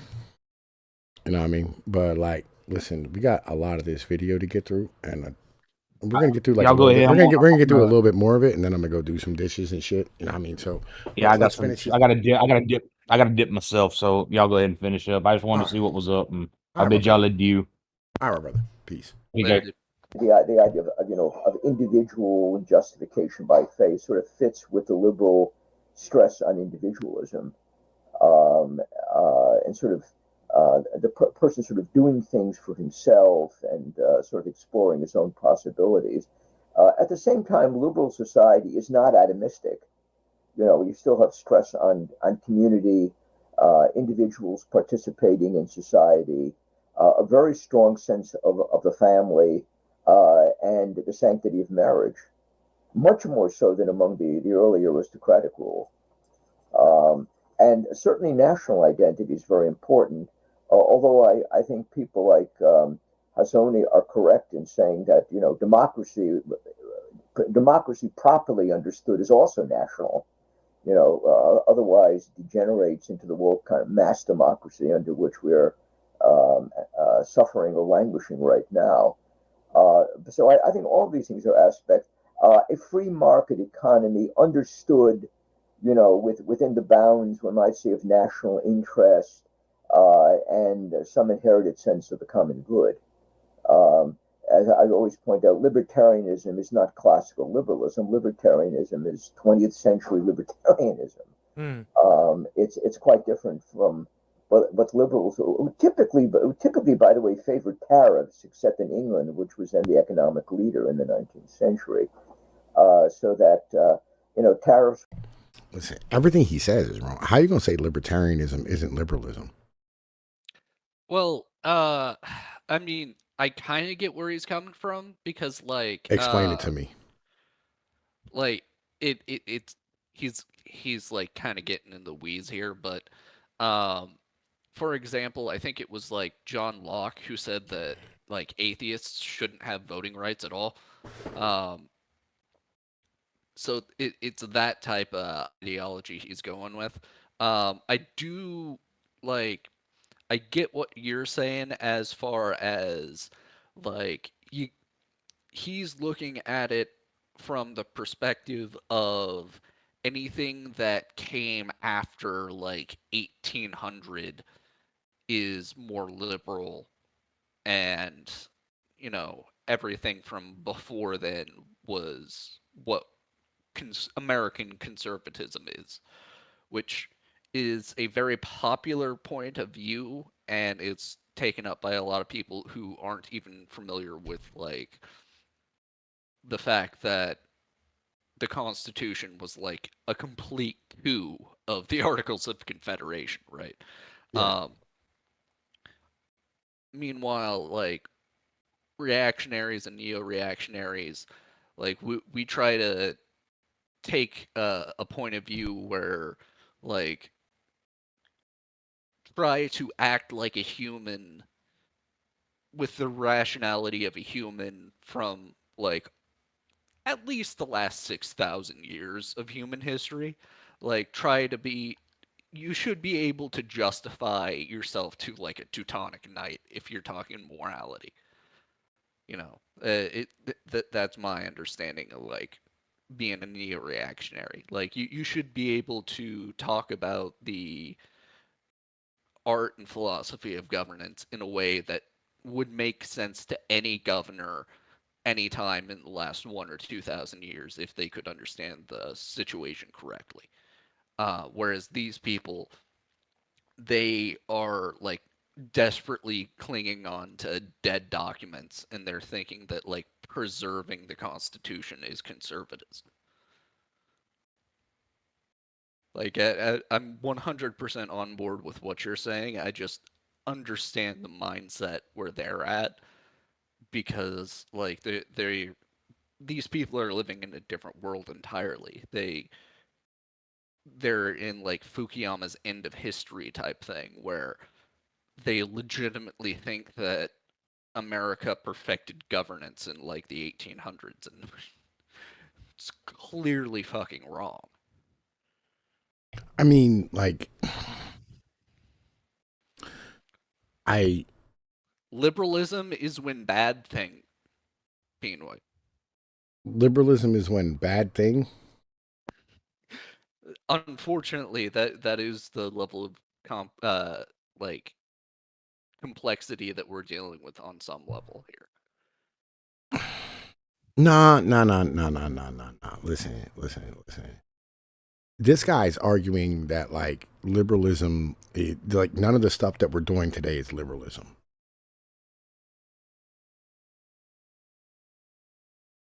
That's what this guy's arguing, and Mm. that's legally fucking retarded. Oh, yeah. So like this is the whole like James Lindsay communism doesn't logically follow from liberalism thing. Yes, yes. And I think we've all discovered that James Lindsay's fucking retarded, right? Have we not all discovered this at this point? I'm going to keep on saying this. Nick Land called him crazy. Yo, listen, yo, you know who like fucking you should troll about this? The fucking Excel. James Lindsay's his dude. Yeah. I mean, when Nick Land calls you crazy, you have gone off the deep end. This is look. I understand that, you know what I mean, these like these people, and I'm trying to like explain this in a proper way because I have a lot of people around me who have this belief, right? And I understand it to a point, right? Where like they're like, you know, hard work and, you know what I mean, fucking self-reliance and responsibility and, you know what I mean, like civil virtue and all these things equal, you know what I mean, like good people and, you know what I mean, liberal system plus that equals, you know what I mean, success. And they're not wrong. But let me throw this in here. There is nothing in liberalism, right? And nothing in like our system that encourages these things. Right. To be a fact, it destroys these things. Right. Let me pull out a Yarvin quote. Any functional institution or any functional system in America today is completely vestigial and could not be reconstructed from the ground up right now.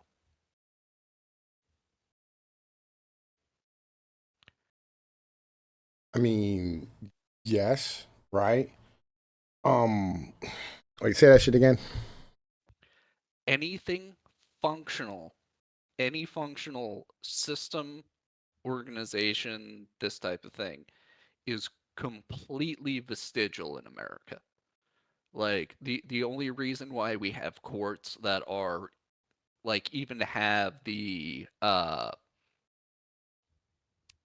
pretense of neutrality is because we've got like decades of precedent and we've got these court institutions that were built up over hundreds of years, right?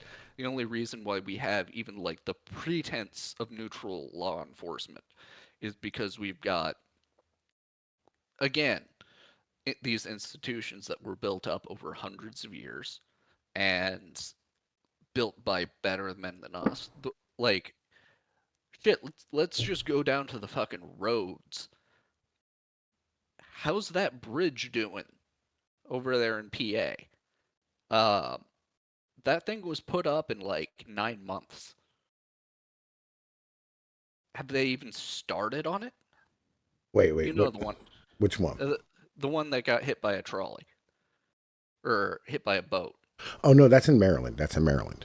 Oh, gotcha. That's why I was like PA, bro. Like I remember I-95 fell down. The I-95 bridge fell down. They got that rebuilt, right? But that was a piece that went over a part of Philadelphia and it like collapsed because of like a fire, right? But yeah, not all right. So the one that I was down there last night, right? I was actually right there last night. I was in Sparrows Point, right where it takes off from. And not like I literally take the last exit before you like where they force you off. I take that exit, right, to go to McCormick, and I had to pick up an empty and then run my ass down to Federalsburg. Yeah, that bridge is fucked. They're not going to rebuild that for probably. I think they said 5 or 6 years, probably 10. Yeah. It took them like 9 months to put it up. Yeah. Like we can't build anything. Like down to the infrastructure itself, nothing can be built right now. And everything we have, we're just like coasting off of something that was built in the past. Yeah. Well, I mean, all these things were built during a time when there was probably like fucking a quarter of the bureaucracy and probably like a fucking a 1% of the bureaucracy that there is today. And it was built by, like men who gave zero fucks if somebody died on the fucking job site. That was just part of doing business. Today, we don't have that attitude. It's why we haven't been back to the moon, right? Like, the reason why we haven't been back to the moon isn't because of the fact that we can't go there, right? It's because of the fact that first time we did it, we literally, like, fucking lined up 2 guys inside of a tin can or 3 guys inside of a tin can and aimed it at the fucking rock in the sky. Yep. Yeah, it was a military operation where you strapped 2 soldiers to a fucking ballistic missile.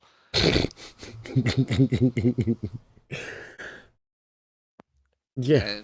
And fucking people forget that the president had like 3 different speeches pre-written just in case like they died up there. People were completely ready to expect that, the first couple of times that it wouldn't fucking work. And it worked. It worked really well until we decided that we needed to send a fucking teacher into space.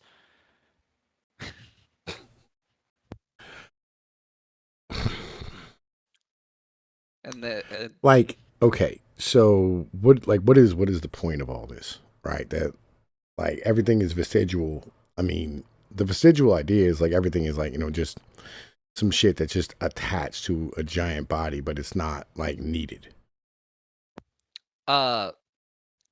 well, I think vestigial is the wrong word, but it might not be. I was more meaning that like that's why I'm having a hard time with your statement, right? Because I'm like vestigial, like why would you say that like like these are like literally the pillars that are holding everything up like at this point? Like there's the functioning parts of our like institutions and government, right? Are the parts that are like the fucking the very foundations of shit, right? That are being chipped away little by little, right? And like they're fucking barely holding shit up. Right. By vestigial, I don't mean like. I mean they're like leftovers from an era when shit actually worked. Okay. Meaning that like we could not regenerate them if we like cut them out. Like if we decided to like start a new police force in an area from like the ground up, we couldn't do it. Like as bad as the cops are today, we could not do it as well as we can like under if we had like our congressional system have to like build from the ground up like a court system, or if we had to like contract out new infrastructure, it just wouldn't work the way it does now. That's what I mean by vestigial. Like it's left over from something that was completely different. Okay. As in it's a vestige of an old system. Okay, got you. Right. All right. So, like, these things that we have today, right? I agree that like they're a vestige of like something that came from like long ago, right? And there's stuff that we probably couldn't reproduce. I mean, I don't know about the police. Like, I think we could probably redo the police in a fucking heartbeat. But and the courts, I don't know. This gets down to that like that civilizational capital thing. Like if you're talking about like us, like fuck yeah, we could reproduce the police. Like if we could do something like South Africa's got like with community policing, and that'd work a lot better. Yeah. I'm talking about like if the government institutions that we have now tried to reproduce the other institutions that we have, because these institutions were like kind of co-parallel built up. I might not be. Nah. The police came in like 1890s.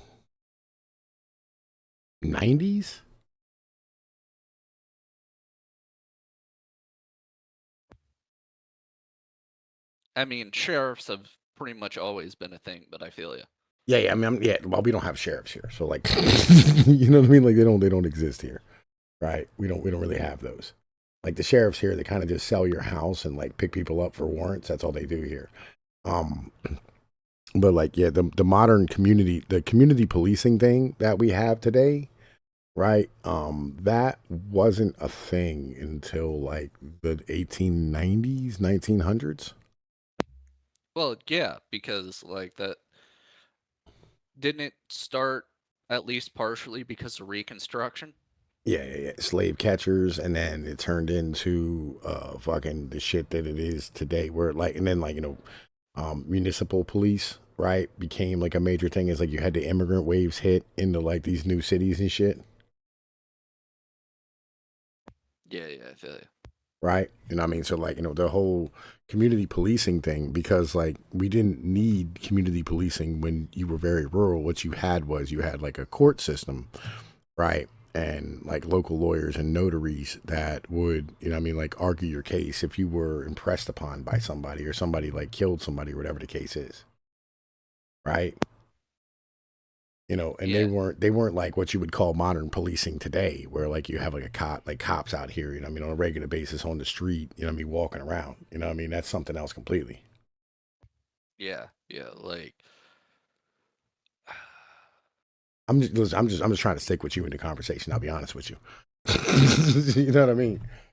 right. I think we've gotten a little off topic, honestly, Oh, because I agree. like, I agree. I was just trying to like come up with examples, and we ended up getting in the weeds.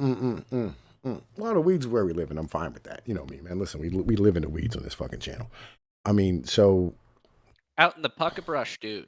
that's where we live, dog. That's where we live, out in the fucking, out in the thorn bushes, right? So, this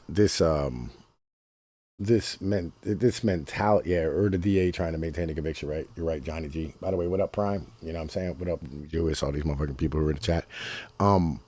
Like these, how do I put this? These things that we have, right? And I mean, in our modern day, like I agree, most of them couldn't be built today, right? With the modern state that we have, and if they were, they would not look anything like the ones that we have right now. But that's mostly because, like, fucking all the things that we have are built for a world that has changed massively in the past, like, fucking 60 years. We went from, radios to TVs to fucking computers and cell phones and fucking tablets and fucking LCD screens, and from fucking, horses to cars to fucking goddamn rockets and jets and all the shit. Like all this shit has happened in the past, like 100 years. Like our world has massively fucking changed. My grandpa used to take a horse to work. I used to fucking ride a bike to fucking school, bro. You know what I mean? Like walking was the preferred mode of transportation. Yeah, it'd be a lot healthier than it is right now. That's for sure. I mean, remember, like in the 1950s, like there was no such thing as a supermarket. That did not exist. You had to go to like 5 different stores to get the shit you need. Yep. And fertilizer wasn't like what it is today. All this type of stuff. Hell, I mean, like I was listening to a guy talking about farming, and he said his dad and grandpa used to tell him that like they'd take an iron girder, and when they were done, like reaping, after they hand pick all the corn off the fucking cob, they would fucking take an iron girder and get like 10 guys and like a bunch of horses together and drag it across the field to like fucking chop all the stalks off. Yeah, Yeah, that sounds really efficient. You know, but that's literally like fucking how they used to do like fucking farming 50 fucking years ago. You know what I mean? And today we have these like GPS located fucking, you know what I mean, robot fucking combines with like facial recognition being used to like look at different plants and go, what does it need in the spring? Individual plants with, you know what I mean, individual like fucking chemicals to make them grow better. Yep, and now Elon Musk has those like robot maids or whatever.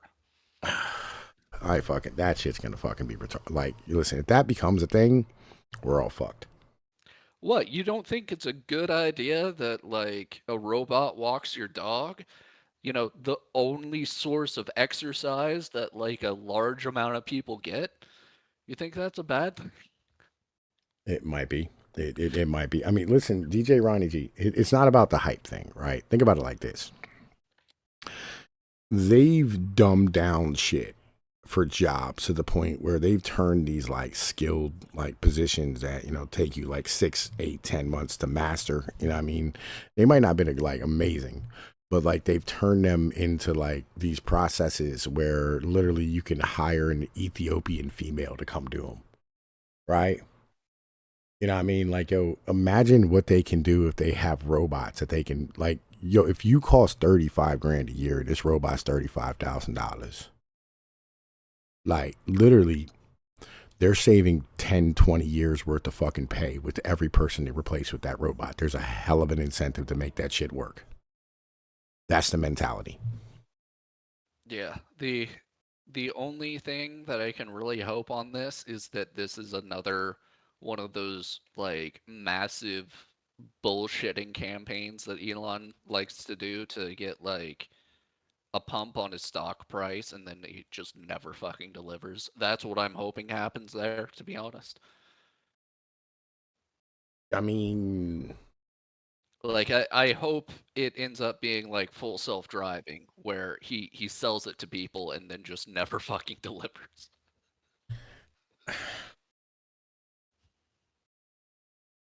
yeah, that's usually what he does, but like eventually he delivers some shit, even if it's not like the full package that he promised.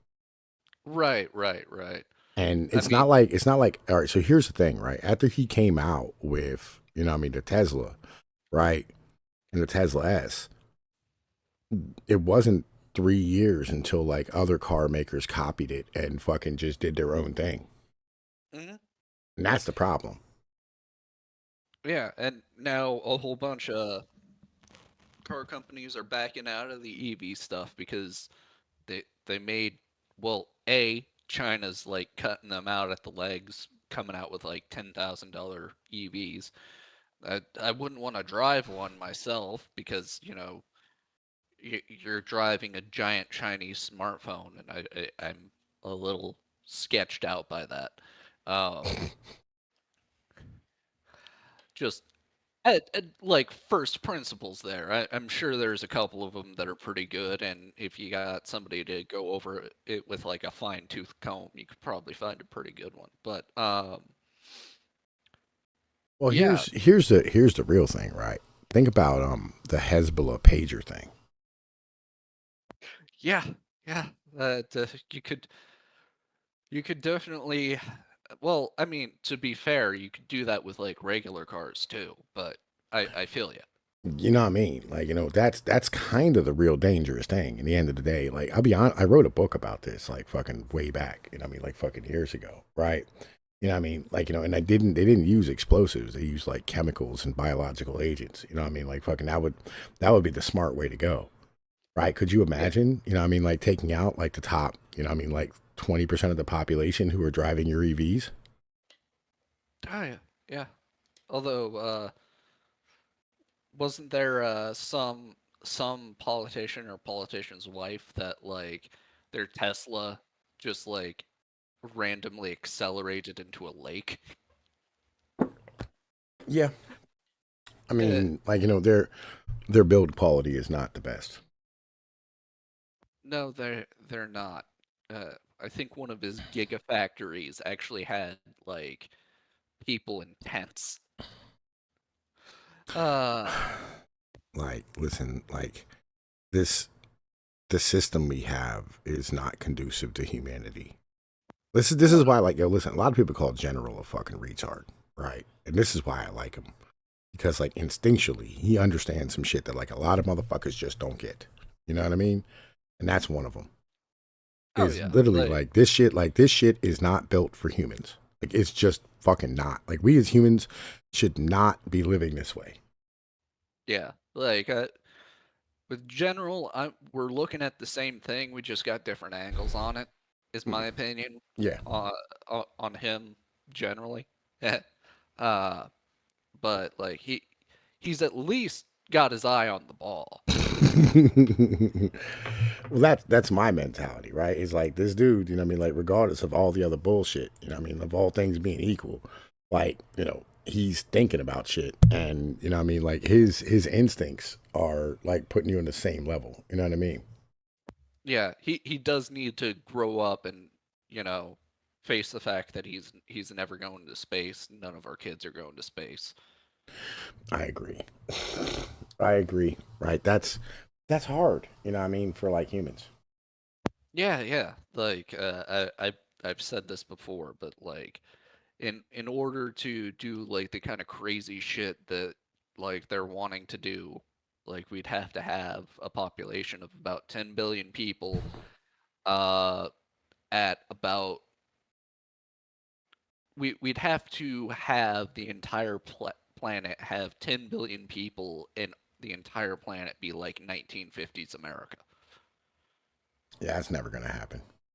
Oh, I mean, it's possible, technically speaking. Um, I don't know if we can like get people organized to actually do it because the problem with a middle class is that like they get real complacent and they once they get real complacent, they're really easy to just start fucking squeezing.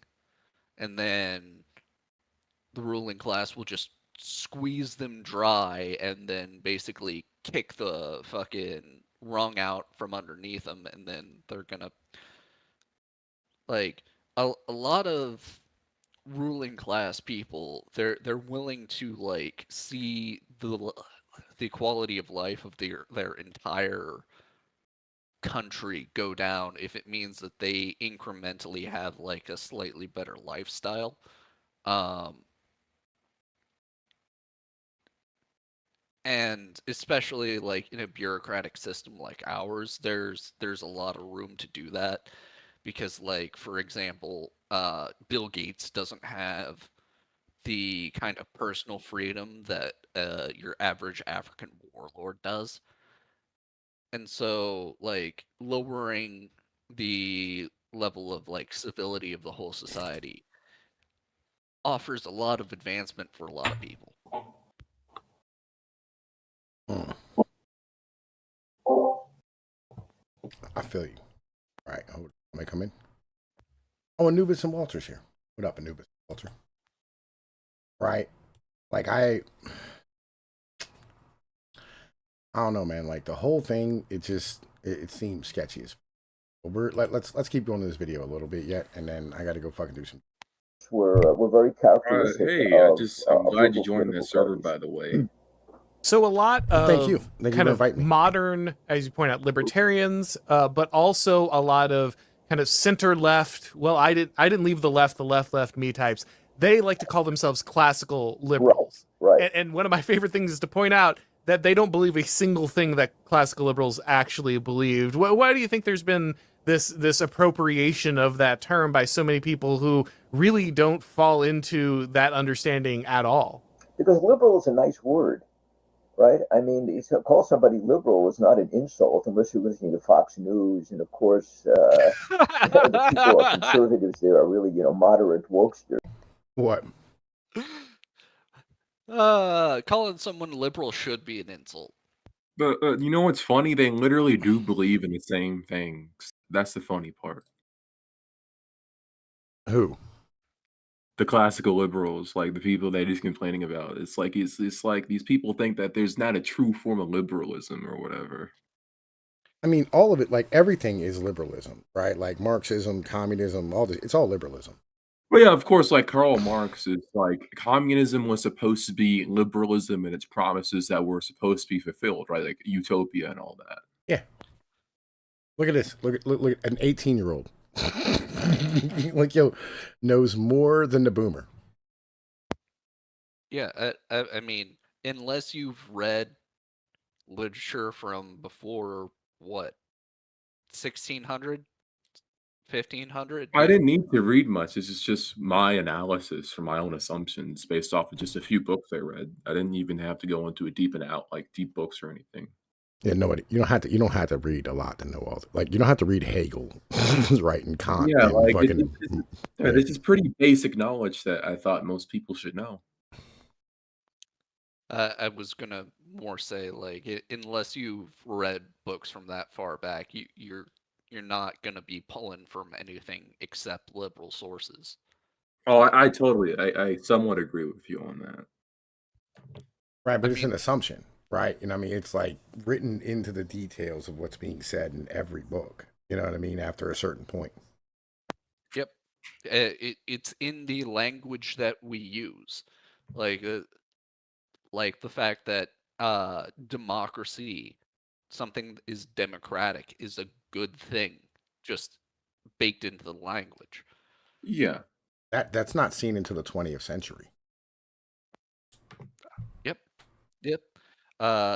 If you read any reference or any historical book about Athenian democracy, they all talk about how fucking terrible it is. Yeah, it's always used in a negative connotation before like the 20th century. And after the 20th century, it turns into a positive connotation. Yeah, because liberalism was literally spread across the world. Yeah, and it became the dominant theory once, you know what I mean? Like, well, it became dominant once the American military became dominant. Yeah. And the British Empire also contributed to that as well.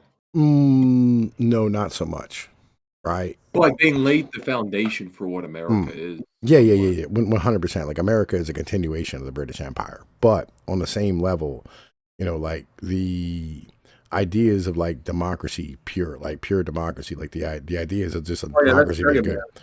That's American. That's 100% American. That's not I any. will agree with you. Yeah, all right. All right. Which is really funny because our founders would have found it fucking abhorrent. Yeah. You know, they're fucking like, you know, and again, you get back to like, you know, they were responsible for like, you know, I mean, their communities and the people around them and their government, and they wanted that responsibility, right? As opposed to today, where like we're like, this is again, liberalism in a nutshell is trying to divorce yourself from responsibility. I think we should probably hook up a dynamo to Jefferson's grave because he must just be spinning all the time. Oh, he's death rolling in that grave right now like a crocodile. All right, let's keep going. Thing, but no, the term liberal is very nice. I mean, that's why John Dewey, you know, in creating a socialist quasi-Soviet or trying to quasi-Soviet kind of society, described himself as a liberal, right? I mean, you know, in my book on liberalism, I ceased to be shocked at all of the authoritarian leftists who describe themselves as liberal. I know I got into a sort of a heated exchange with James Lindsay, who insisted that I was an idiot, you know, and unfit to be read.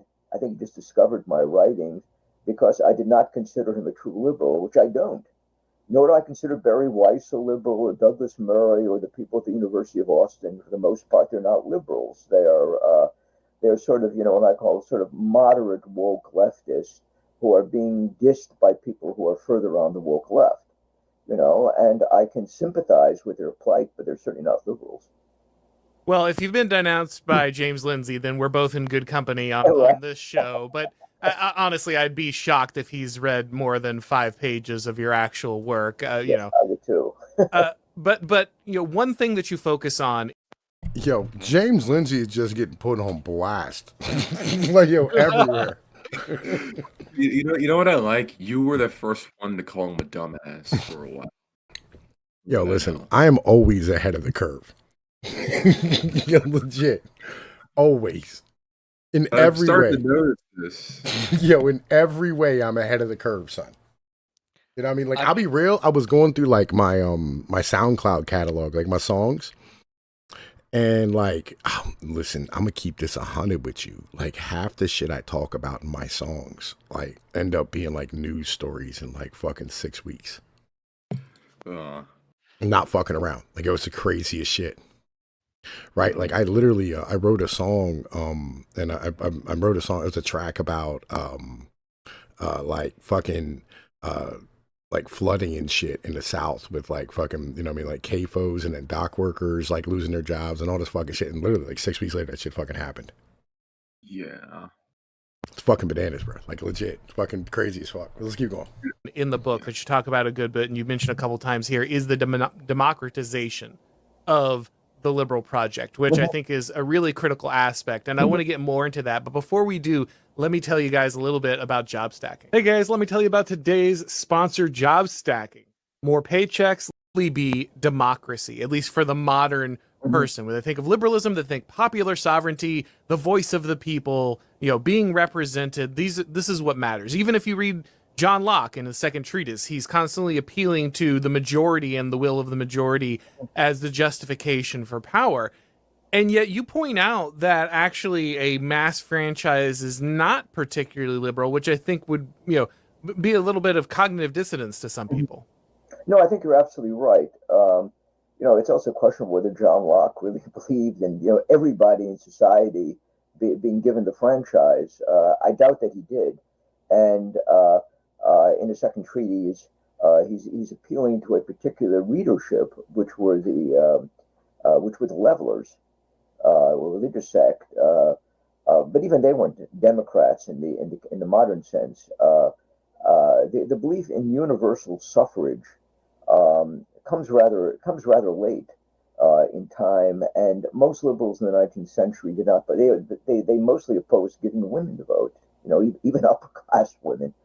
And you know, they thought that only the you know, in French, la classe capacitaire, the people who had the capacity should be allowed to vote, which meant the people who had property and education.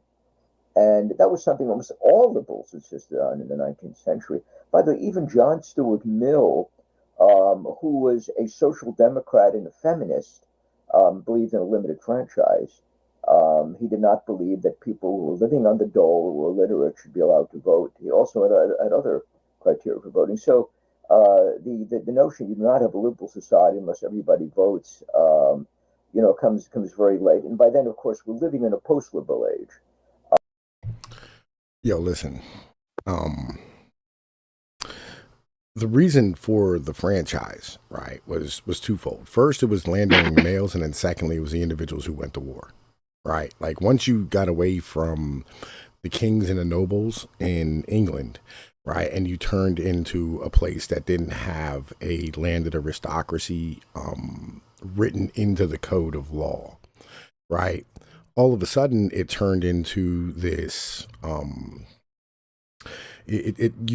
You all of a sudden now, like, the reason why you have the right to vote is because you go to war, right? That's why. So, like, you know, if you are a man who, you know what I mean, like, fights in war, you have the right to, like, fucking vote because you're sacrificing yourself for the government, right? In the Civil War, after the Civil War, they gave black men the right to vote because black men, right, fought in the fucking war, right?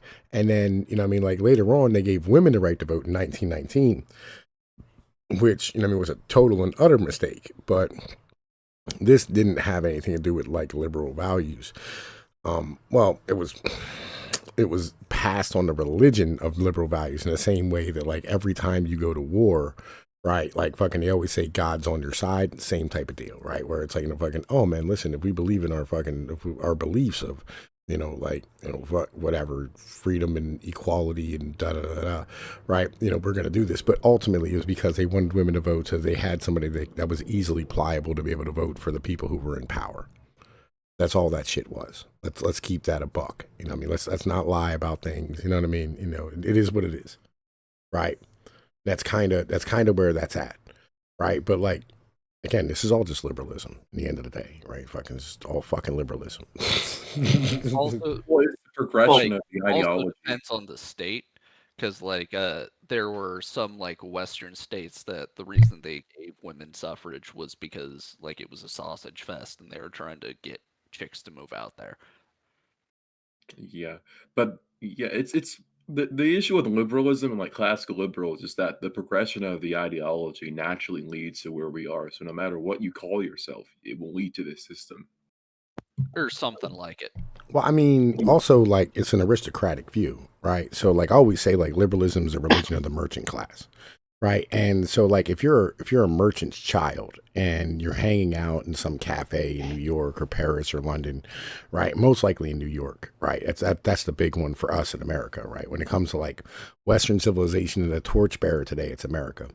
And so the liberals that were picked up there, the aristocrats' kids, like the upper class people's kids, who, you know what I mean, are hanging out in, you know what I mean, like these fucking like cafes and bars in New York and, you know what I mean, the 1890s and, you know what I mean, early 1900s. They're the same motherfuckers who were like literally funding the Communist Party, right? Like they're liberals, 100% they're liberals, but they're extreme liberals because like they have no responsibility and they're looking for, what's the word I'm looking for here? They're looking for these, like something to give a shit about. They're looking for purpose in their life because they don't have any fucking, because they're rich. You know what I mean? They have nothing to do. Yeah, like Right. rich people tend to support these radical political causes. Yeah. Right. Well, I'd say you'd mostly start with pretty much the progressive era, and then you pretty much moved on towards, although eventually progressivism pretty much started. And I know we're talking about liberalism, but they're almost two sides of the same coin. They're the same thing. They're the same thing. Yeah, pretty much. Except, well, down the line, it used to be pretty much the start of progressive era. It used to be everybody was equal, looking too much in the Bible, saying everybody has the light of God in them. You know, we're all the same, yada yada yada. And then somehow pushed that through religion.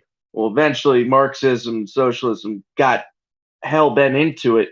They weren't getting the message out through religion too much, so they basically switched over to all these other heads of the Hydra. Also, by the way, I want to respond to your point about the Christianity thing. That's Protestantism. That's why they have that basis of equality and egalitarianism that comes from Protestantism. Right, the Protestant Reformation. But it's pretty much the start right around there.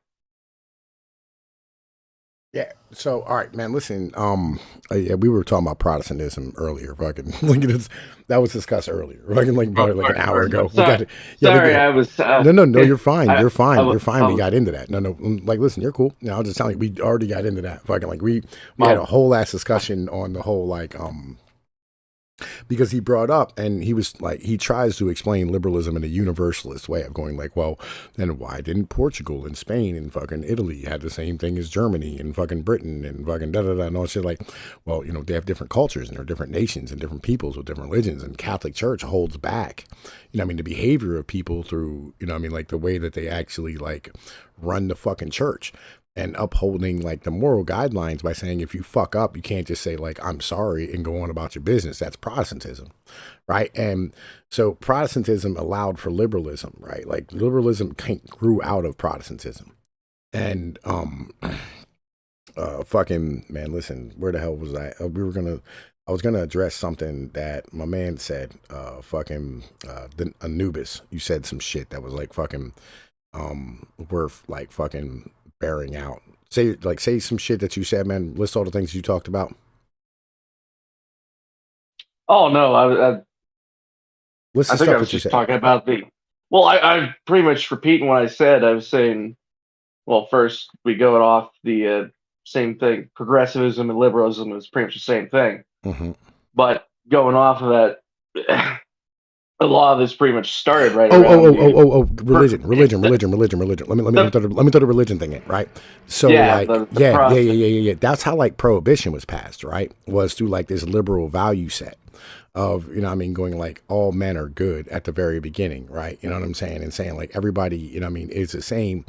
And, you know what I mean, like that's how like they got like through everything is they like used women and fucking religion to like start passing these fucking laws, you know what I mean, like prohibition Yeah. and, you know what I mean, tax laws and all that type of shit.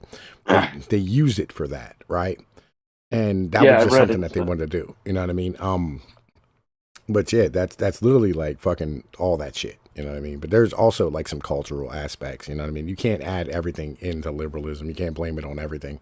Some of it's just Puritanism coming out, you know, like that Northeast, you know, anti-drinking, teetotum shit. I also don't think it's a coincidence that like these materialistic mindsets kind of took over during like the century where we had like the biggest expansion in like material assets available to humans ever. Yeah. I mean, well, yeah, that's industrialization, you know, and Right, oil. right. Oil. Yeah, yeah. I'm saying like oil and industrialization will change how you view the world. Is is all I'm saying there. Like it's not a particularly original observation, but like it, it's the whole once you have a hammer, everything looks like a nail type of thing. If you can if you can Is it that? Is it that? Or is it, you know what I mean, like, you know, um, you can brute force some shit. You know what I mean? Like fucking once you like if you're trying to get over the hump on something and you can't do it, you know what I mean, with just like manpower, if you can strap a rocket to it, you know what I mean, you'll do it if you don't have like a fucking motor that's easily hooked up. Yep. Yep. You know what I mean? And we kind of brute forced a lot of shit with oil. Like instead of like working it out to go like, hey, look, you know, we can grow this naturally, and you know what I mean, like fucking do all this shit where it just comes up on a normal scope, you know what I mean, or in a normal way where like everything just kind of, I guess what I'm looking for is like it grows, you know what I mean, like nominally a little bit every year. We fucking threw oil at the problem and just fucking just said, do everything you can, right? And just put the fucking gas the whole way to the floor. We didn't cruise. We fucking stomped that. We mashed that fucking pedal to the goddamn floor and did everything we could to make shit grow. Floor it. Mm-hmm. That's America. Sorry. That's America, bro. Like that's what America does. You know what I mean? We're like, oh man, we got a new technology. Mash the pedal to the floor on it and fucking see what we can get out of it. This is every day. Yep. Yep. And unfortunately, because of that, we don't really have like you were saying earlier, that's kind of flattened out the classes to some extent. We're a classless society in some sense. Like there's definitely like an in group and an out group, don't get me wrong. Like there's definitely like the bureaucratic class, so to speak, and there are people who are what's the term? Post-economic. But like we're kind of at the point where all the a lot of the people at the top are like these dysgenic fucks, right? Who are just kind of there because they're the best at either they were in the system and working their way up as it was, or you know whatever it happens to be, they happen to get up there. I'm not saying Nah. You know what it is? You know what it is, bro. Listen. So like, this is what I discovered, right? So in when you're given the choice, right, of brute forcing something or, you know what I mean, like putting in the work and reading and doing all the shit, you're gonna choose brute force if you have the ability, right? Um, it's the hot chick syndrome. So basically, if you're a hot chick, why would you read a fucking book? You know what I mean? Why would you need to? Every dude wants to talk to you and fuck you and give you money. You don't need to be smart. You just need to be good at sex. You don't even really need to do that. You just need to be like you, right? It's the same thing, right? So like if you have the ability to knock somebody out with either hand, why wouldn't you do it? yeah, that's fair enough. You know what I mean? And so like why would you climb up the corporate ladder? You know what I mean? If like you're doing just fine, you know what I mean, on the bottom. Like if I can get the same amount of pussy or more than a dude, right, who's at the top of the corporate ladder, Why would I climb? That's why the top's full of dysgenic fucks. But I also wanted to bring up, we were talking about fucking like mashing the fucking gas to the floor, right? With our way of life. Can we bring up Doomberg and his, you know, what I mean, his fucking point of how like oil companies will literally drill themselves into bankruptcy? I mean, where do you want to fucking start and end on that? Like, American oil companies got into a price war with Saudi Arabia, who has a marginal cost of oil of like single digits as far as dollars goes, and won by just like lighting investor money on fucking fire. Like, American oil companies have zero discipline on like either the production or on the cutting production side. They'll do both sides of it. Like when oil prices are high or even just like marginally good, they'll just keep fucking drilling. And they'll drill these wells that don't make any fucking sense. And then like as soon as they're at the point where like eventually, because everybody does this, there's a point where like production peaks, and once production peaks, like all of them at the same time will like do some dumb shit where they like move maintenance schedules forward. They'll like do all sorts of this shit where they'll just take as much production offline as they can all at once production rolls over, because once it's out there that like it's not going to be like competing to see who can send out the most. Once it's out there that like, okay, we're going to be making it up on price and not volume, then everybody just starts cutting volume at the same time. And so our production fucking crashes through the basement and until like you start up again. Like and of course once the production cuts start, like revenue doesn't drop as much as you'd think, but it does drop. And so what happens is all the like big companies start like buying up all the smaller companies, and then you get this like weird consolidation. And of course that consolidation means that next time it starts expanding again, you've got like all the resources in the world like drilling out these marginal fucking wells, like refracking wells that were dried up a couple decades ago, and then they're like, "Hey, now we've got this new technology. Might as well see if we can't get like another 6 months of oil out of this fucking thing." Uh, and then that's not even mentioning the shit that they're doing with like carbon capture and that type of thing. Like they've got a carbon pipeline that they're putting through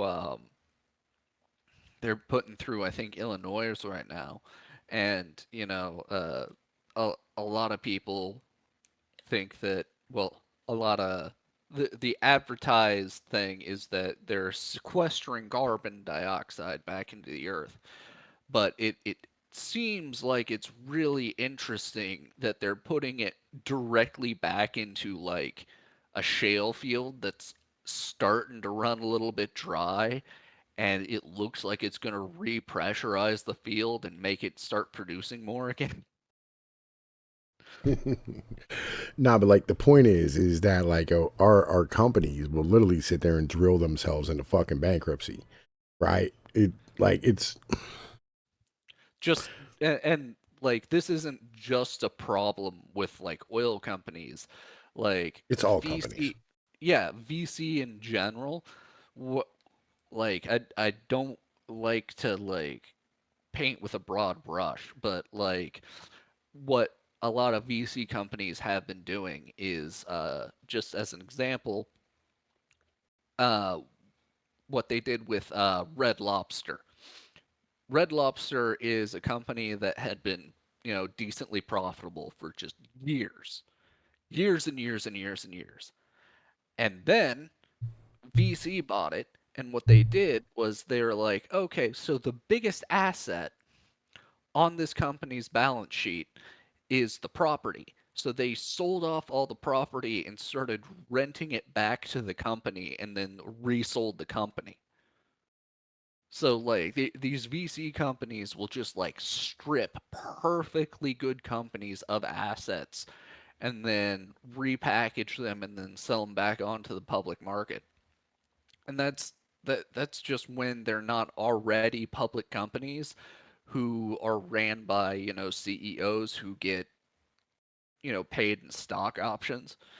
And of course, if your only concern is if the revenue numbers are going to go up this quarter, then like as soon as or profit numbers going up this quarter, like as soon as your top line stops going up, you're going to immediately start like laying people off. Like Boeing just when they had a strike, they immediately laid off like half of the engineers they called back from retirement. So they like as soon as they have any sort of problem, they're like, let's go ahead and just fucking eject all of the people who know what the fuck they're doing because they're the most expensive. Yeah. Right. And like how this ties into like, this like conversation we were having is, our our country, because it has a lack thereof of like an oligarchy or like an in group or anything like that, because it doesn't have any classes, we don't have that class coordination to be able to like protect it. Right. From, like these type of dumbass things. Amazon's another really good one, right? Is Amazon like expanded out so fucking much just based on like their market share and their cap and all the cheap money they had that, like literally they started like closing down like 500 fucking facilities like fucking last year, right? Because they had too many fucking facilities, right? Then they're like, oh, well, this is Amazon, like da da da, whatever. Like, but like, bro, like, they just expand out until like they fucking go, oh, well, fucking, we're not profitable anymore. like we don't care. We will literally put the fucking gas down on everything we do. But like, yo, listen, I gotta go get some shit done. So we're gonna end this here because like I gotta go take care of some shit, bro. You have a nice one, Tom. Yeah, you too, man. I'm gonna go take care of my seeds for the weekend. I'm gonna holla at y'all. Peace. Yo, and I'm up out of here for y'all, man. I'm gonna holla at y'all motherfuckers later. I'm like enjoy this fucking. Make